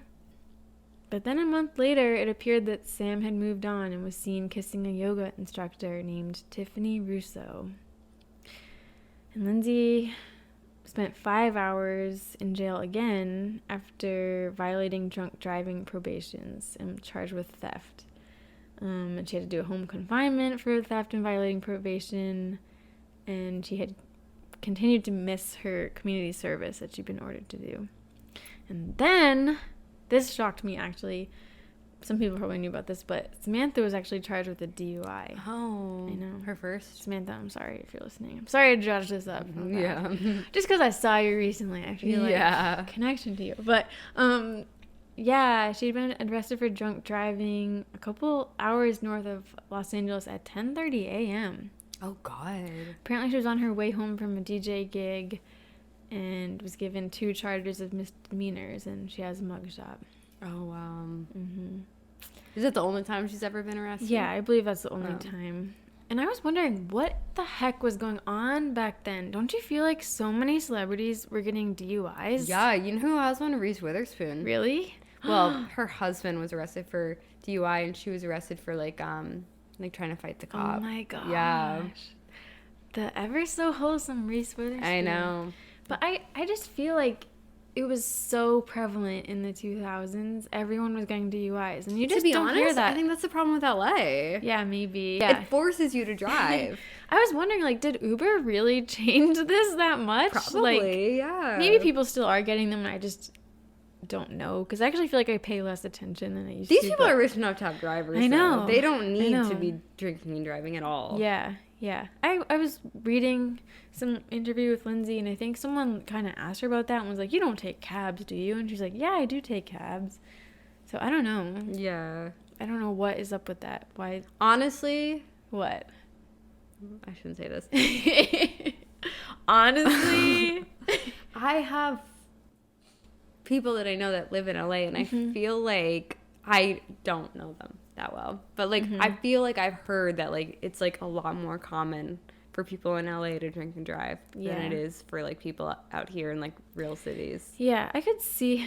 Don't say real cities, but I'm just I kidding. mean, I feel like when I'm back home, like in the suburbs, like, you know, you have to drive everywhere, and I will get drinks with people, and usually you just have one or maybe two, but like, it is tricky. I don't know. Yeah. I'm not excusing it at all. I think it's really bad. It's so dangerous. I mean, they're lucky they didn't kill anybody. They're of a Yeah. place of privilege. They don't need to I drive at know. all. Like they can Yeah. easily afford to have someone else drive Yeah. them. So the fact that they're not like thinking about that is really inconsiderate. I They're know. so lucky that they only got arrested, but I do think that's more common in spread out cities like that. Totally. In November 2011, Lindsay actually went to jail again. I think she had to complete the jail time she didn't finish last time. I don't really get how that works. Yeah. I don't know. I don't understand. I wouldn't like that. It's like you let me out. I know. But I think because she was let out assuming she would do certain things, and then she didn't do them. Yeah. Like her probation. So, yeah, back to jail. But she did talk about Samantha in 2012. She said she had an interview with Us Weekly. Normally wouldn't trust Us Weekly, but it seems like she actually talked to them. And she said, I was bold enough to say, yeah, I like a girl. And that put her in a situation where she was being attacked every day. That's not fair. And what am I left with? Heartbreak. That was 3 years ago. It was my last serious relationship. I needed to love myself before I could be with anyone. And I was going through a lot. Two toxic people cannot be together. End of story. We're friends now. That's how it started. So I think that's what it's meant to be. And yeah, it seems like they are over now, but it appears they're still in touch. Because Lindsay was in a car crash. Ugh, just keeps being in all these things. I know, it's crazy. And there's a video of Samantha's waiting for her car in like a valet, and she's smoking a cigarette. And this paparazzi guy is like, did you hear about Lindsay's car crash? And Sam's like, what car crash? And he's like, she was in a car crash. Do you think she's okay? I heard there were injuries. And Sam's like, there were no injuries. And the guy's like, I heard it was pretty serious. And then Sam's like, I already talked to her. She's fine. So it appears they're still in touch. Here's where John Mayer comes up. June 2012. This was in that article that was like The Dirty Mind and Lonely Heart of John Mayer. Yeah. I just spotted this. It said, I know this isn't that relevant, but we just covered him last episode. It says, every time he sees a paparazzi, he can't help himself. He's got to act out. Just the other day, he and his friend, the well-known lesbian Samantha Ronson, engaged in a bit of a hot, up-against-the-wall oral sex silliness for the cameras. Really good stuff. And then there's a picture of him holding Sam. Oh my god, that's Like kind of carrying that's her. cute. I know. I don't really know what the oral sex thing means. I guess they like pretended. I don't know. Charades, yeah. I don't know. That's funny. Yeah, so I mean that's the end of their relationship, really. But they have talked more about it, as always happens years later. They like reveal more. In 2013, Samantha about their relationship said, "Yeah, oops." Oh. And said she had panic attacks all the time, and that she lost so much weight and had so much anxiety about her public relationship with Lindsay. And kind of controversially, in 2013, Lindsay had an interview with Piers Morgan, and she said, I like boys. I know I'm straight. I have made out with girls before, and I had a relationship with a girl, but I think I needed to experience that, and I think I was looking for something different. She said she was in love with Samantha Ronson during the relationship and said, I still love her as a person. I like being in a relationship with a guy, Lindsay said, but there's something just different about it with a woman. When I was with Samantha, I didn't want to leave because I didn't want to be alone. It was very toxic. It is kind of weird. I mean, I trust Lindsay, but like it is kind of weird to be like before when she was dating Sam to be like, I'm not gonna define it. Like I don't want to define it, and then years later be like, no, I'm straight. I'm in like and define it. You know what I mean? It's like that. Yeah. That feels a little bit like heteronormative. I know. I really wonder what's going on there. It seems like it does come up again, but it seems like she's really trying to distance herself from the whole relationship, which is sad. That would be really traumatizing if I was Sam to be like, oh, like you don't. I know. Like you don't even think that like counted as like a relationship. I don't know. I hope Sam at least takes it as a compliment that she was the only woman supposedly Lindsay ever had feelings for. In 2014, this isn't really related at all to her relationship with Samantha, but I don't know if you've heard about this. There was like this list Lindsay made apparently on a piece of paper that was left behind in a hotel room. It's so invasive that we know this. But it's like a list of guys, and it's supposedly, people think, a list of guys she's slept with, and it's like a lot of famous people. Wow. And on the list it says Zac Efron, but it's spelled wrong, Zackeffron. Oh my god. Adam Levine, Evan Peters, James Franco, and Justin Timberlake. There's so many people. Yeah, I'm not surprised by Justin Timberlake. There's even Guy Berryman from Coldplay, which I was like, what? Wait, Adam Levine. I'm not surprised about that. James Franco. Did you say Evan Peters? Yeah. Oh my god. She later said that the list was actually from step 5 of Alcoholics Anonymous, which is the acknowledgement of one's past and wrongdoings. Okay. Was Wilmer Valderrama on the list? Let me see. Well, actually, a lot of the names have been blurred out for whatever reason. Oh, okay. Interesting. But there's, PC Val... I don't know what that is. Jay Phoenix. Lucas Haas. Joaquin Phoenix? Yeah. Nico Tortorella. Evan Peters. Yeah, Wilder Valderrama. Jamie Burke. Jamie Dornan. Zac Efron. Spelled wrong. Justin Timberlake. Colin Farrell. Heath Ledger. Ryan Rotman, Max Green, Guy Berryman, James Franco, Adam Levine, Garrett Hedlund. But for some reason, some other names, all the other names are blurred out. Well, we can only assume. I know. It's just interesting that she did acknowledge that was her piece of paper. I know. I think she didn't have to say anything. Honestly, that's a little bit more damning. I know. Because why would you have wronged all those guys? I know. What did you do to Evan Peters? What did you do to him? I know, that just makes you assume. Yeah. In 2017, Sam was on the podcast Homophilia, and she said a lot of interesting things about her relationship with Lindsay, and just some, I don't know, interesting things. She said something about that she was, at the time she was single, and she was worried that she was alone because being gay is against God. She was saying, like, sometimes I worry that I'm alone because it's wrong, or I don't know. Oh, that's really sad. She said about Lindsay, she said she was known for being sexy, and the fact that she was unapologetic about it, meaning like unapologetic about being with her, was so refreshing, and I will always appreciate that and have so much respect for that. She also said that she was a good influence on Lindsay and that she didn't do drugs. I was the only person who didn't use her. I was the only thing that I was that I was a woman. In the beginning, her publicist tried to tell her to sway, to not be public. She said that Lindsay's jealousy made it difficult for Sam to date anyone else, and also said, like, I would drive like a maniac to escape paparazzi, and little did I know that she was telling them where we were going. Oh my god. I know. I actually have some of these clips saved. Maybe I can play some. She had said that she was sober for 3.5 years, so that, well, she said she was sober for 3.5 years. I just wrote it. Yeah. She said she'd been sober for 3.5 years, so that would mean like around 2014 she stopped drinking. Yeah. Lindsay did? No, Sam did. Yeah. So yeah, she's still sober to this day. I'm gonna play some clips actually. Yeah, so this is from Homophilia. I thought that was a funny title or a show name. If we are ready for this jelly. So what's going on? Are you dating anybody now? I'm not. I have that app, Raya. Ah, that was Raya. It's sad. Yeah. It's pretty sad. Why? Because it's just like, I signed up for that just to like be like, all right, universe, I'm putting it out there because like my dogs are turning into cats, like, and I don't want to die alone, even though we all do. Sure. But it is just, I just stopped drinking like 3.5 years ago. Mm-hmm. And so so I notice now when people's like dating profile has like a glass of wine in it. Uh-huh. And like if your first like photo.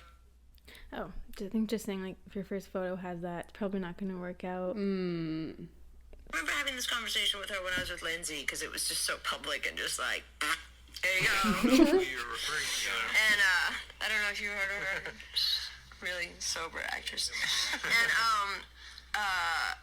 there was, during that, like, because through the course of my relationships in the last, like, since Lindsay, pretty much, like, if I had a girlfriend and I came to New York and I stayed at my mother's house with her, everything was fine, unless my mother didn't like the human. Just mentioning Lindsay. Okay, I don't know what this next one is. It's just, like, that's just what it was, and there was such, like, I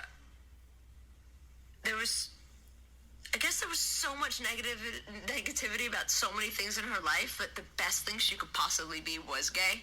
Do you know what I mean? Like, it was the only thing that wasn't gonna get her arrested or rehab or whatever else. So like, it was kind of a positive in her life. Yeah, people are rooting for her for something. Yeah. So it kind of, and that was the year that Katy Perry song, like, I Kissed a Girl and I Liked It. And like, context.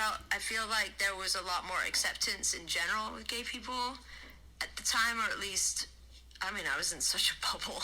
That shit was so crazy. Yeah, I can't imagine. Yeah, I just can't imagine what that is for you. Well, you know what was amazing about it for me was that I had been with this girl for a while before, who was so in the closet that if I was at her house and a friend of hers called and said, I couldn't find parking, can I crash at your house? I had to leave. Wow. I couldn't park in her garage in case... I think she was just saying Lindsay didn't do that, so she appreciated that Lindsay is always open. I have one more. I don't know what it is. The potential interference was from Lindsay. It was like a couple relationships where, like, maybe some cars got keyed. Like, she may have moved in next door to me somewhere upstairs. She's doing all the things that I wanted to do, but just didn't have. Oh my god. She might be in charge of the electric at UCP. Maybe right that's now. what it is. Yeah. No, she's pretty well out of the game with this now. But like, no, I think also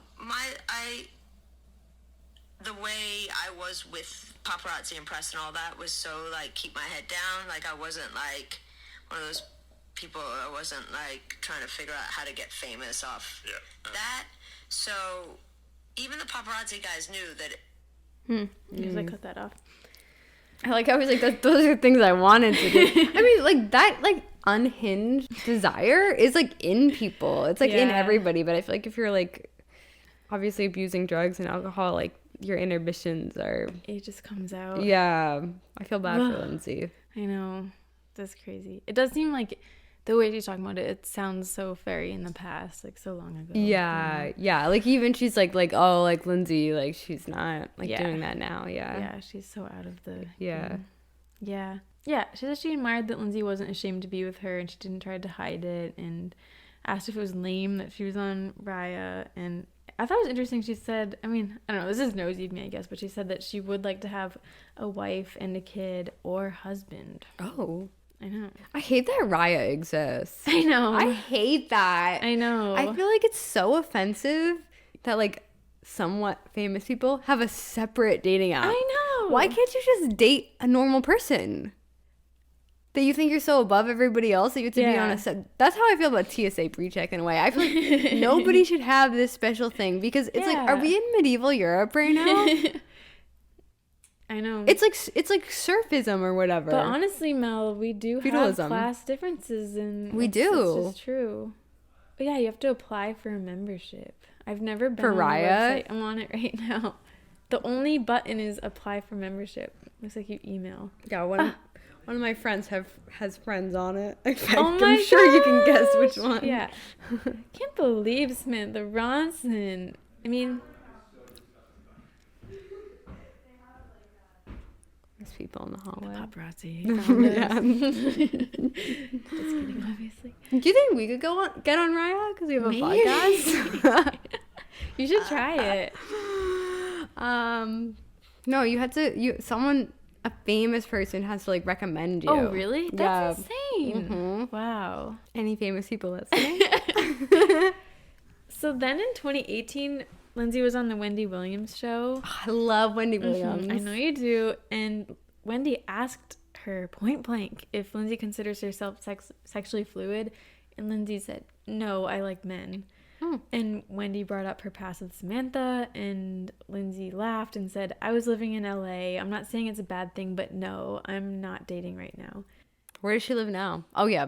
Greece, right? Dubai. Oh, yeah. yeah. Well, yeah, Greece too. I don't know. I think that is crazy. It's just so interesting. I mean, it's her. It's up to her. It's her life. I do think some people feel like almost betrayed that Lindsay says that. You know, like she isn't sexually fluid or anything. She's but just I guess straight, she's speaking her truth. Yeah. Like, and maybe, you know, back then maybe she felt like she was bisexual, and now she doesn't. I think that's the you point know? of fluidity. It's Yeah. like, I feel like someone has once said this to me. It's like taste buds. It's like you like certain foods and then you don't like certain foods. Yeah, Like, it comes and goes. So. Yeah. True. And she talked about it again on Howard Stern. And she said about Samantha, she said, we were friends more than anything. We were always more like best friends as well. No, I don't I know. believe I don't think so. That's You not know. true. You don't throw a vase out the window for a friend. No. I'm going to play it. Yeah. I just want to hear. Yeah, I want to hear Howard. I remember when you were dating Samantha Ronson. That was wild. I didn't think that was. I talk about that on the show. You do. What do you What do you say on the show about it? We're friends than anything. Are? You are still friends? Well, yeah. Well, but we were always more like best friends. It's not your as thing. Well, no. But no, on the show, it's just in relation to one of Mike, who's one of the VIP hosts. He says he's bi, and people were kind of mean to him about that. Right. But he's just like, well, if I like what I like, and I just don't know. Isn't it remarkable? Which one more? So I come to his defense of it. Yeah, and you say, hey, I was in a relationship with a girl. It's not a big deal. Like, you shouldn't be passing any judgment. Did people pass judgment on you during that time? Oh, my God. Why are people so goddamn angry about it? That was the first one who was like, that came out about. Yeah. Really? But why for my age. Why would someone be angry about that? You know what I mean? That's the part I don't get. It was weird. It's vicious. I don't think that's true that they were always more friends No, than anything. that's not true. Lindsay. I know. I mean, if a relationship is born out of a friendship, I think that's beautiful. Yes. I don't think that was the case here. I know. I don't think so either. Her screaming outside her house being like, your girlfriend? That's not a friendship. Yeah. That's not a friendship. Okay, I actually have, this also doesn't really pertain to the relationship, but I just want to share this with you.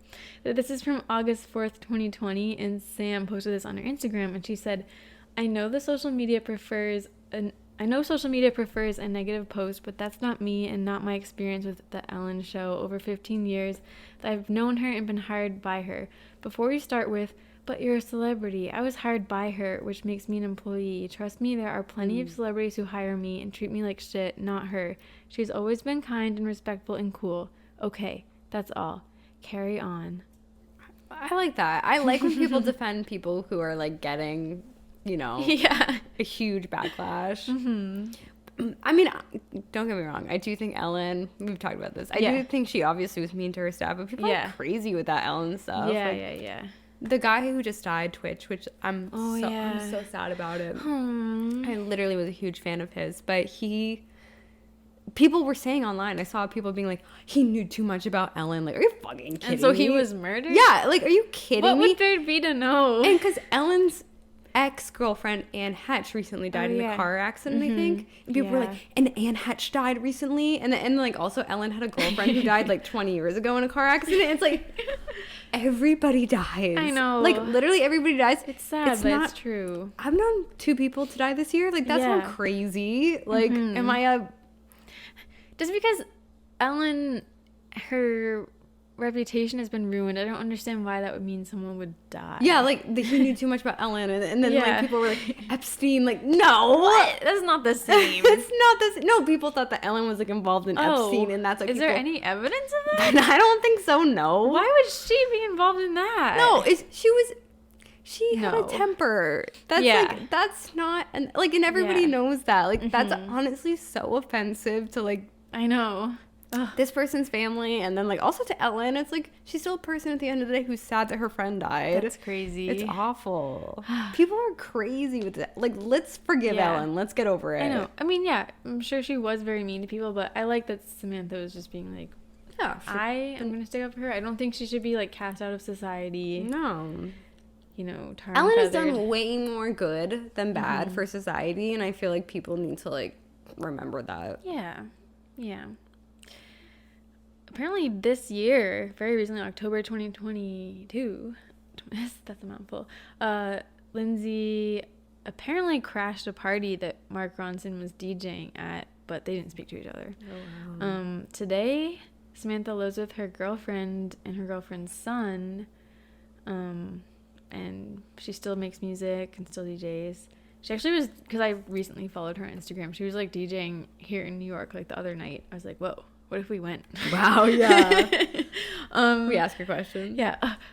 Excuse me, how did you guys start dating? Yeah. I was wondering, I feel like this would never happen, but how insane that would be to actually have one of these people on our show. I feel like if anyone is to come on the show, it would be Lindsay, maybe. Yeah, maybe. But she actually seems very private today. Yeah. Later in life, Lindsay dated and was engaged to the Russian businessman Igor Tabarsov, who may have been the love of her life that she referred to on Howard Stern. She also was dating the Crown Prince of Saudi Arabia, Mohammed bin Salman, and she's been seen wearing a headscarf and holding the Quran. So there's been like speculation if she's converting to Islam, but today she's married to this businessman Bader Shamas, and she's been living in Dubai and Greece in recent years. And there has been times where it seemed like her accent had changed. Yeah. She was almost speaking as if she didn't know English, or I don't know. But she said it was because she's learning so many languages, including Arabic, Italian, Turkish, and that she knows French. So I don't know. And she's had this like reality show, and she like opened a club, and I think that closed. But now she seems like she's trying to get back into acting, and I feel like there's a new era for her. Yeah, I feel like she's doing okay. Yeah. I want the best for her. Me too. Yeah. It's very interesting, this whole Dubai thing. Yeah. Unexpected. It's so far away. I know. And good. I feel like she needs to be away from LA. Yeah, she got away. And I read that she is treated like really well there. Like it seems like in Dubai she's like a huge star. They're super proud to have her there, and she's treated like royalty there apparently. So maybe that's why she enjoys living there. And also, I guess they don't have paparazzi in Dubai. It's like illegal. So that's so nice. Good for her. I feel like today, Lindsay, I don't know, it seems like she just has like this deeper, like husky voice, and she seems like this cool kind of, I mean, she's older now, just like this cool lady who has like a crazy past, and like now she doesn't care. Yeah, I like that. It's kind of cool. Yeah. She's really lucky that like nothing worse ever happened to her. I know, she is so lucky. Especially with like nowadays, like I feel like people can't party the way they used to. I know. Back then, like especially with the fentanyl thing, like it's scary. It's so dangerous. Yeah, guys, be careful out there. Don't get inspired by this episode. Yeah. This is a cautionary tale. Yeah. Because I mean, really, her career did kind of go off the rails and off the deep end. Yeah, and no. she has to like rebuild it. And and I feel like she'll never really be the same. I know. It's sad. I do feel like, I mean, this is speculating, but I do think Sam was trying to be there for her. And it seemed like she did have problems too. It seemed like she drank too much too. But I feel like when you're that far gone, like, you kind of can't be in a relationship. Like, the person is either an enabler or it's toxic and that they're like fighting with you all the time. That's true. Like, no normal person can really intervene enough to like help. I feel like I'm crying because my voice to really help you. Mel is on the verge of tears right now. Well, that is really all Samantha and Lindsay and Samantha. The likelihood that they'll get back together. Well, now Lindsay's married. She is? Yeah. Did you I say said that? Yeah. I thought you said engaged. Oh, did I say that? No, she's married. I didn't know that they actually got married. Yeah, sorry. Oh. I guess I glossed over that. She is married. I didn't realize that. But Samantha's the only woman she's ever been attracted to. I don't know. And Samantha's with someone now too. I don't think they'll get back together. I know. I would say gone to my head 0%. No, but I wouldn't say 0. Maybe 1. 5. 5%? Nothing's impossible. Yeah. But we said 0 for somebody. Who was it? It was like a living couple. A living couple. Was it Taylor and John Mayer? Maybe. It might have Maybe. He was just like a friendly sidekick in this episode. Yeah. Different sides. Yeah, so that's Lindsay and Sam. I know, it's so funny how people are like different characters, you know? I know. Depending on like the perspective. Yeah. Yeah. I wonder if we'll see them again in another episode. Who knows? Yeah. Probably. Mm-hmm. Our next episode is a complete 180. Probably couldn't be more different. This is gonna be a bonus episode. It's about a fling, but with a famous British author from hundreds of years ago. I love it. That's the historical aspect. Historic. We've been saying that. It's like in our description, but we hadn't really done it yet.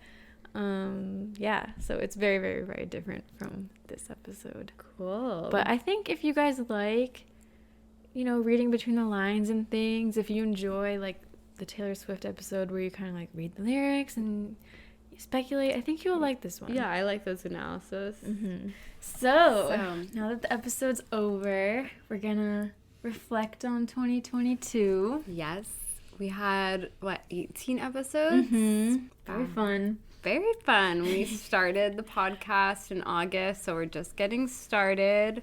What was the most surprising couple to you so far? Oh, good question. I didn't expect to really like Charles and Camilla. Oh. How would you answer that question? I would say I was most surprised, I think, by Nick and Miley Cyrus. Oh, yeah. I really didn't think it would be, I don't know, that interesting. I was like doubtful because they were so young. I was like, okay, what is this going to be? But it was actually so cute. Yeah, that one, I didn't expect the timeline was so long, too. Yeah. I feel like that's the one that is most likely to get back together. Yeah, I know. We'll see. Who else? I feel like there was like a lot of revelations that shocked me. Zach and Vanessa, I was surprised by how involved Ashley Tisdale was. Oh, yeah. That was surprising. The Taylor Swift ones, I never knew all the details that you found out. And especially like the John Mayer one. I mean, that was mind-blowing. Did you see that he was just on that podcast, Call Her Daddy? Oh, I heard about that. Yeah, he didn't really talk about it. He didn't talk about Taylor Swift, though. But he did say... I thought you were going to say he didn't talk about our podcast. No, but he did say, like, he was like, I get so annoyed how people get so obsessed with people thinking these songs are about people. Because, like, he was like, I'll write one line about someone and then one line about someone else. And then, like... Everybody just, like, takes that. Interesting. What would you say was your favorite episode that I led? And I'll say that for you, too. That you led. I need to look at the list. I know, I have the list up. Oh, I know. Let me see. My favorite that you led is... Just want to make sure I'm looking at all of them. None of them. Charles and Camilla. But very close to that would be Olivia and Jason. Really? Wow. That was funny. What would you say is your favorite of mine? I would definitely say James Taylor and Carly Simon. I loved that one. That one was fun. That really stuck with me. Yeah. I didn't think of the second place one, but maybe let's like, should we like call like a listener and see what like their favorite would be? Maybe. Okay, ready?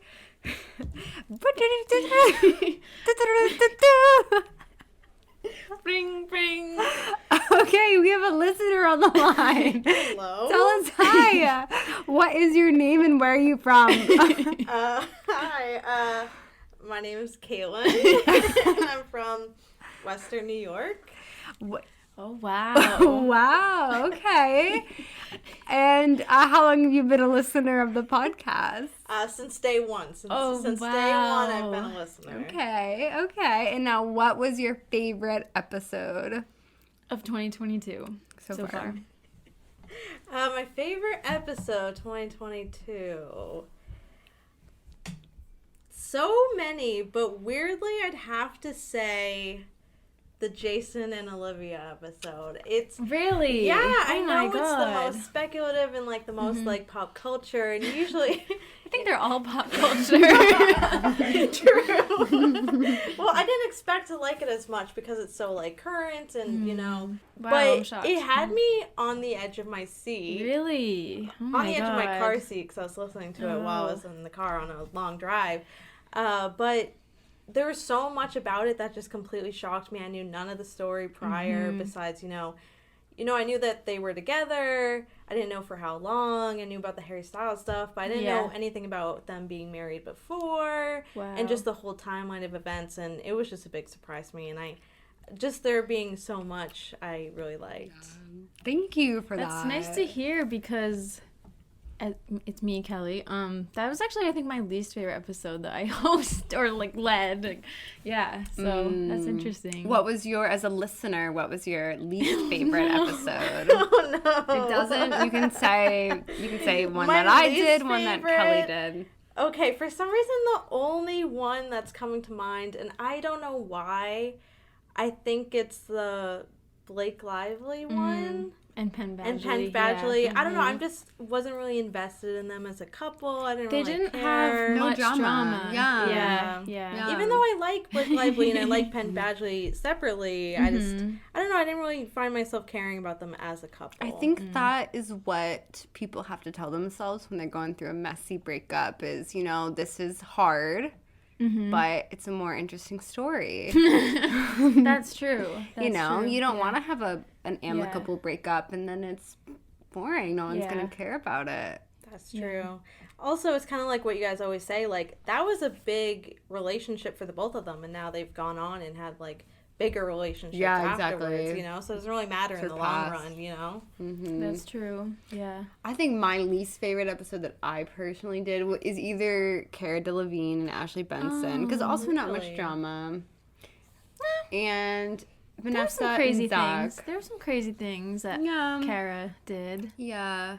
It's like, I feel like early on, I did a lot more of like the little details in people's relationships. Like they were spotted here, spotted there. I feel like that only really works like if you don't know that they were really dating, like BJ and Mindy. Yeah, I know what you mean. Which I think I really like BJ and Mindy, but I almost feel like people think of us as a BJ and Mindy podcast. I know. Yeah. Because that's like our first episode and the most popular. Most listened to. I've kind of grown to not like the Mindy and BJ episode. Okay. Only What? I like it. Do you like re-listen to them? Yeah, I re-listen to them. Oh, I thank re-listen you. to them. But the only reason is because I like it. well, Mindy keeps writing in her shows like Mindy and BJ storylines, and if they are kind of following what it's like in real life, I don't know, it just I don't support it or like it. And that's nothing on the episode, it's just I don't really, it's tainted the couple of BJ and Mindy together. Okay, yeah. Yeah, you've seen too much of it. Yeah, I've seen too much of it. I want like for my hopes for 2023 with that couple, that like we just throw a wrench in it and like and like like I don't know, like Mindy starts like a serious with Jason Sudeikis. Oh, that'd be crazy. Perfect. Yes. Oh, then we can cover them? Yes, Mindy and Jason Sudeikis, and BJ is off on the silo. What? Yeah, I know. I need someone different for her He because writes like, a poetry book. yeah, because I'm tired of, because I used to watch the Mindy Project and I watched Never Have I Ever And Sex Sex Lives of College Girls, and they all have the same relationship, Yeah. and it's just getting tiring. So yeah, Mindy, pick someone other than the BJ Novak type character. But for someone who isn't as exposed to it all as you, maybe, I think that episode is awesome. Yeah. Yeah, so New Year. New Year. Any couples, listener, that you would like us to cover in the new year? Well, as someone who is a big history buff, I am at some point looking forward to, I don't know, like a more historical type couple. Yes. You might like our next episode. Yeah. Ooh. Yeah. Maybe. You might not. I hate it. And you know what? Because of that, we're going to invite you to be a guest on our next episode. Our historic episode. Really? Yeah. Yes. Just for saying that. I'll be there. This actually isn't scripted. Yeah, I'm excited. I know a lot of people have suggested episodes, and I'm excited to do some of the ones that people have suggested. Me too. There's some of them I'm like, I don't want to cover them. Yeah. We're listening, though. But We're listening. one piece of feedback or one thing that someone said was, you know, it's like there was a lot of depressing love stories that we've covered so far. And a lot of them, the men, they don't look that good. Yeah. So I do want a love story where I feel like I have a restored faith in love. My friend Brittany, she listens to the podcast. Hi, Brittany. It was so funny. She was cracking me up because we were talking about how all the men are so bad. And then she went, well, except for Penn Badgley. He did nothing wrong. And we were like, oh, my God, Penn Badgley. Yeah. So there's one good thing. Or John Mayer. No, just kidding. John Mayer did nothing wrong. I'm just joshing you guys.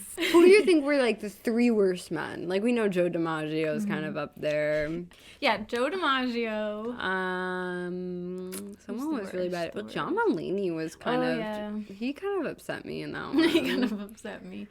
Yeah. Oh, James Taylor wasn't that good. John Lennon. Yeah. Wasn't that good. Zac Efron. Zac Efron was like okay. But he was kind of a dud. Yeah.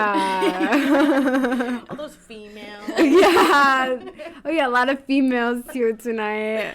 Serving me right now? Yeah, they're serving me right now. Yeah, this podcast hasn't been great for the guys. No. It's a reflection of, you know, life. It's a mirror to reality. Dave Coulier. Oh yeah, not Creepy. the best light. I mean, even Prince Charles. Oh, yeah. Really. My guilty pleasure, but yeah, he's not great. Justin Timberlake. Oh yeah. Oh my God, he just can't keep it in his pants. No. Even Tom Brady. Oh yeah, no. Tom Brady is also. I do think, okay, as for guys that are okay, I would say Penn Badgley. Nick Jonas, yeah. What did he really do? Jake Gyllenhaal. Yeah. Brad Pitt was good in that episode. I actually totally forgot about that. Yeah, he was fine. Until I looked at this. Oh, Drake? I don't know. Yeah. I'm not going to say Drake is, like, amazing, but... Yeah. He just came off as, like, a sad boy in that episode. Mm-hmm. Well, you know, we really wish you guys the best in 2023. Mm-hmm. And we hope that we can have a lot of fun together. Let's make it the best year ever, somehow. Yeah. Big things. Mm-hmm. Big things are coming. Yeah. All your wishes are going to come true. Okay, well, thanks for listening. We'll get back together next week. Bye. Is your heart filled with pain? Shall I come back again? Tell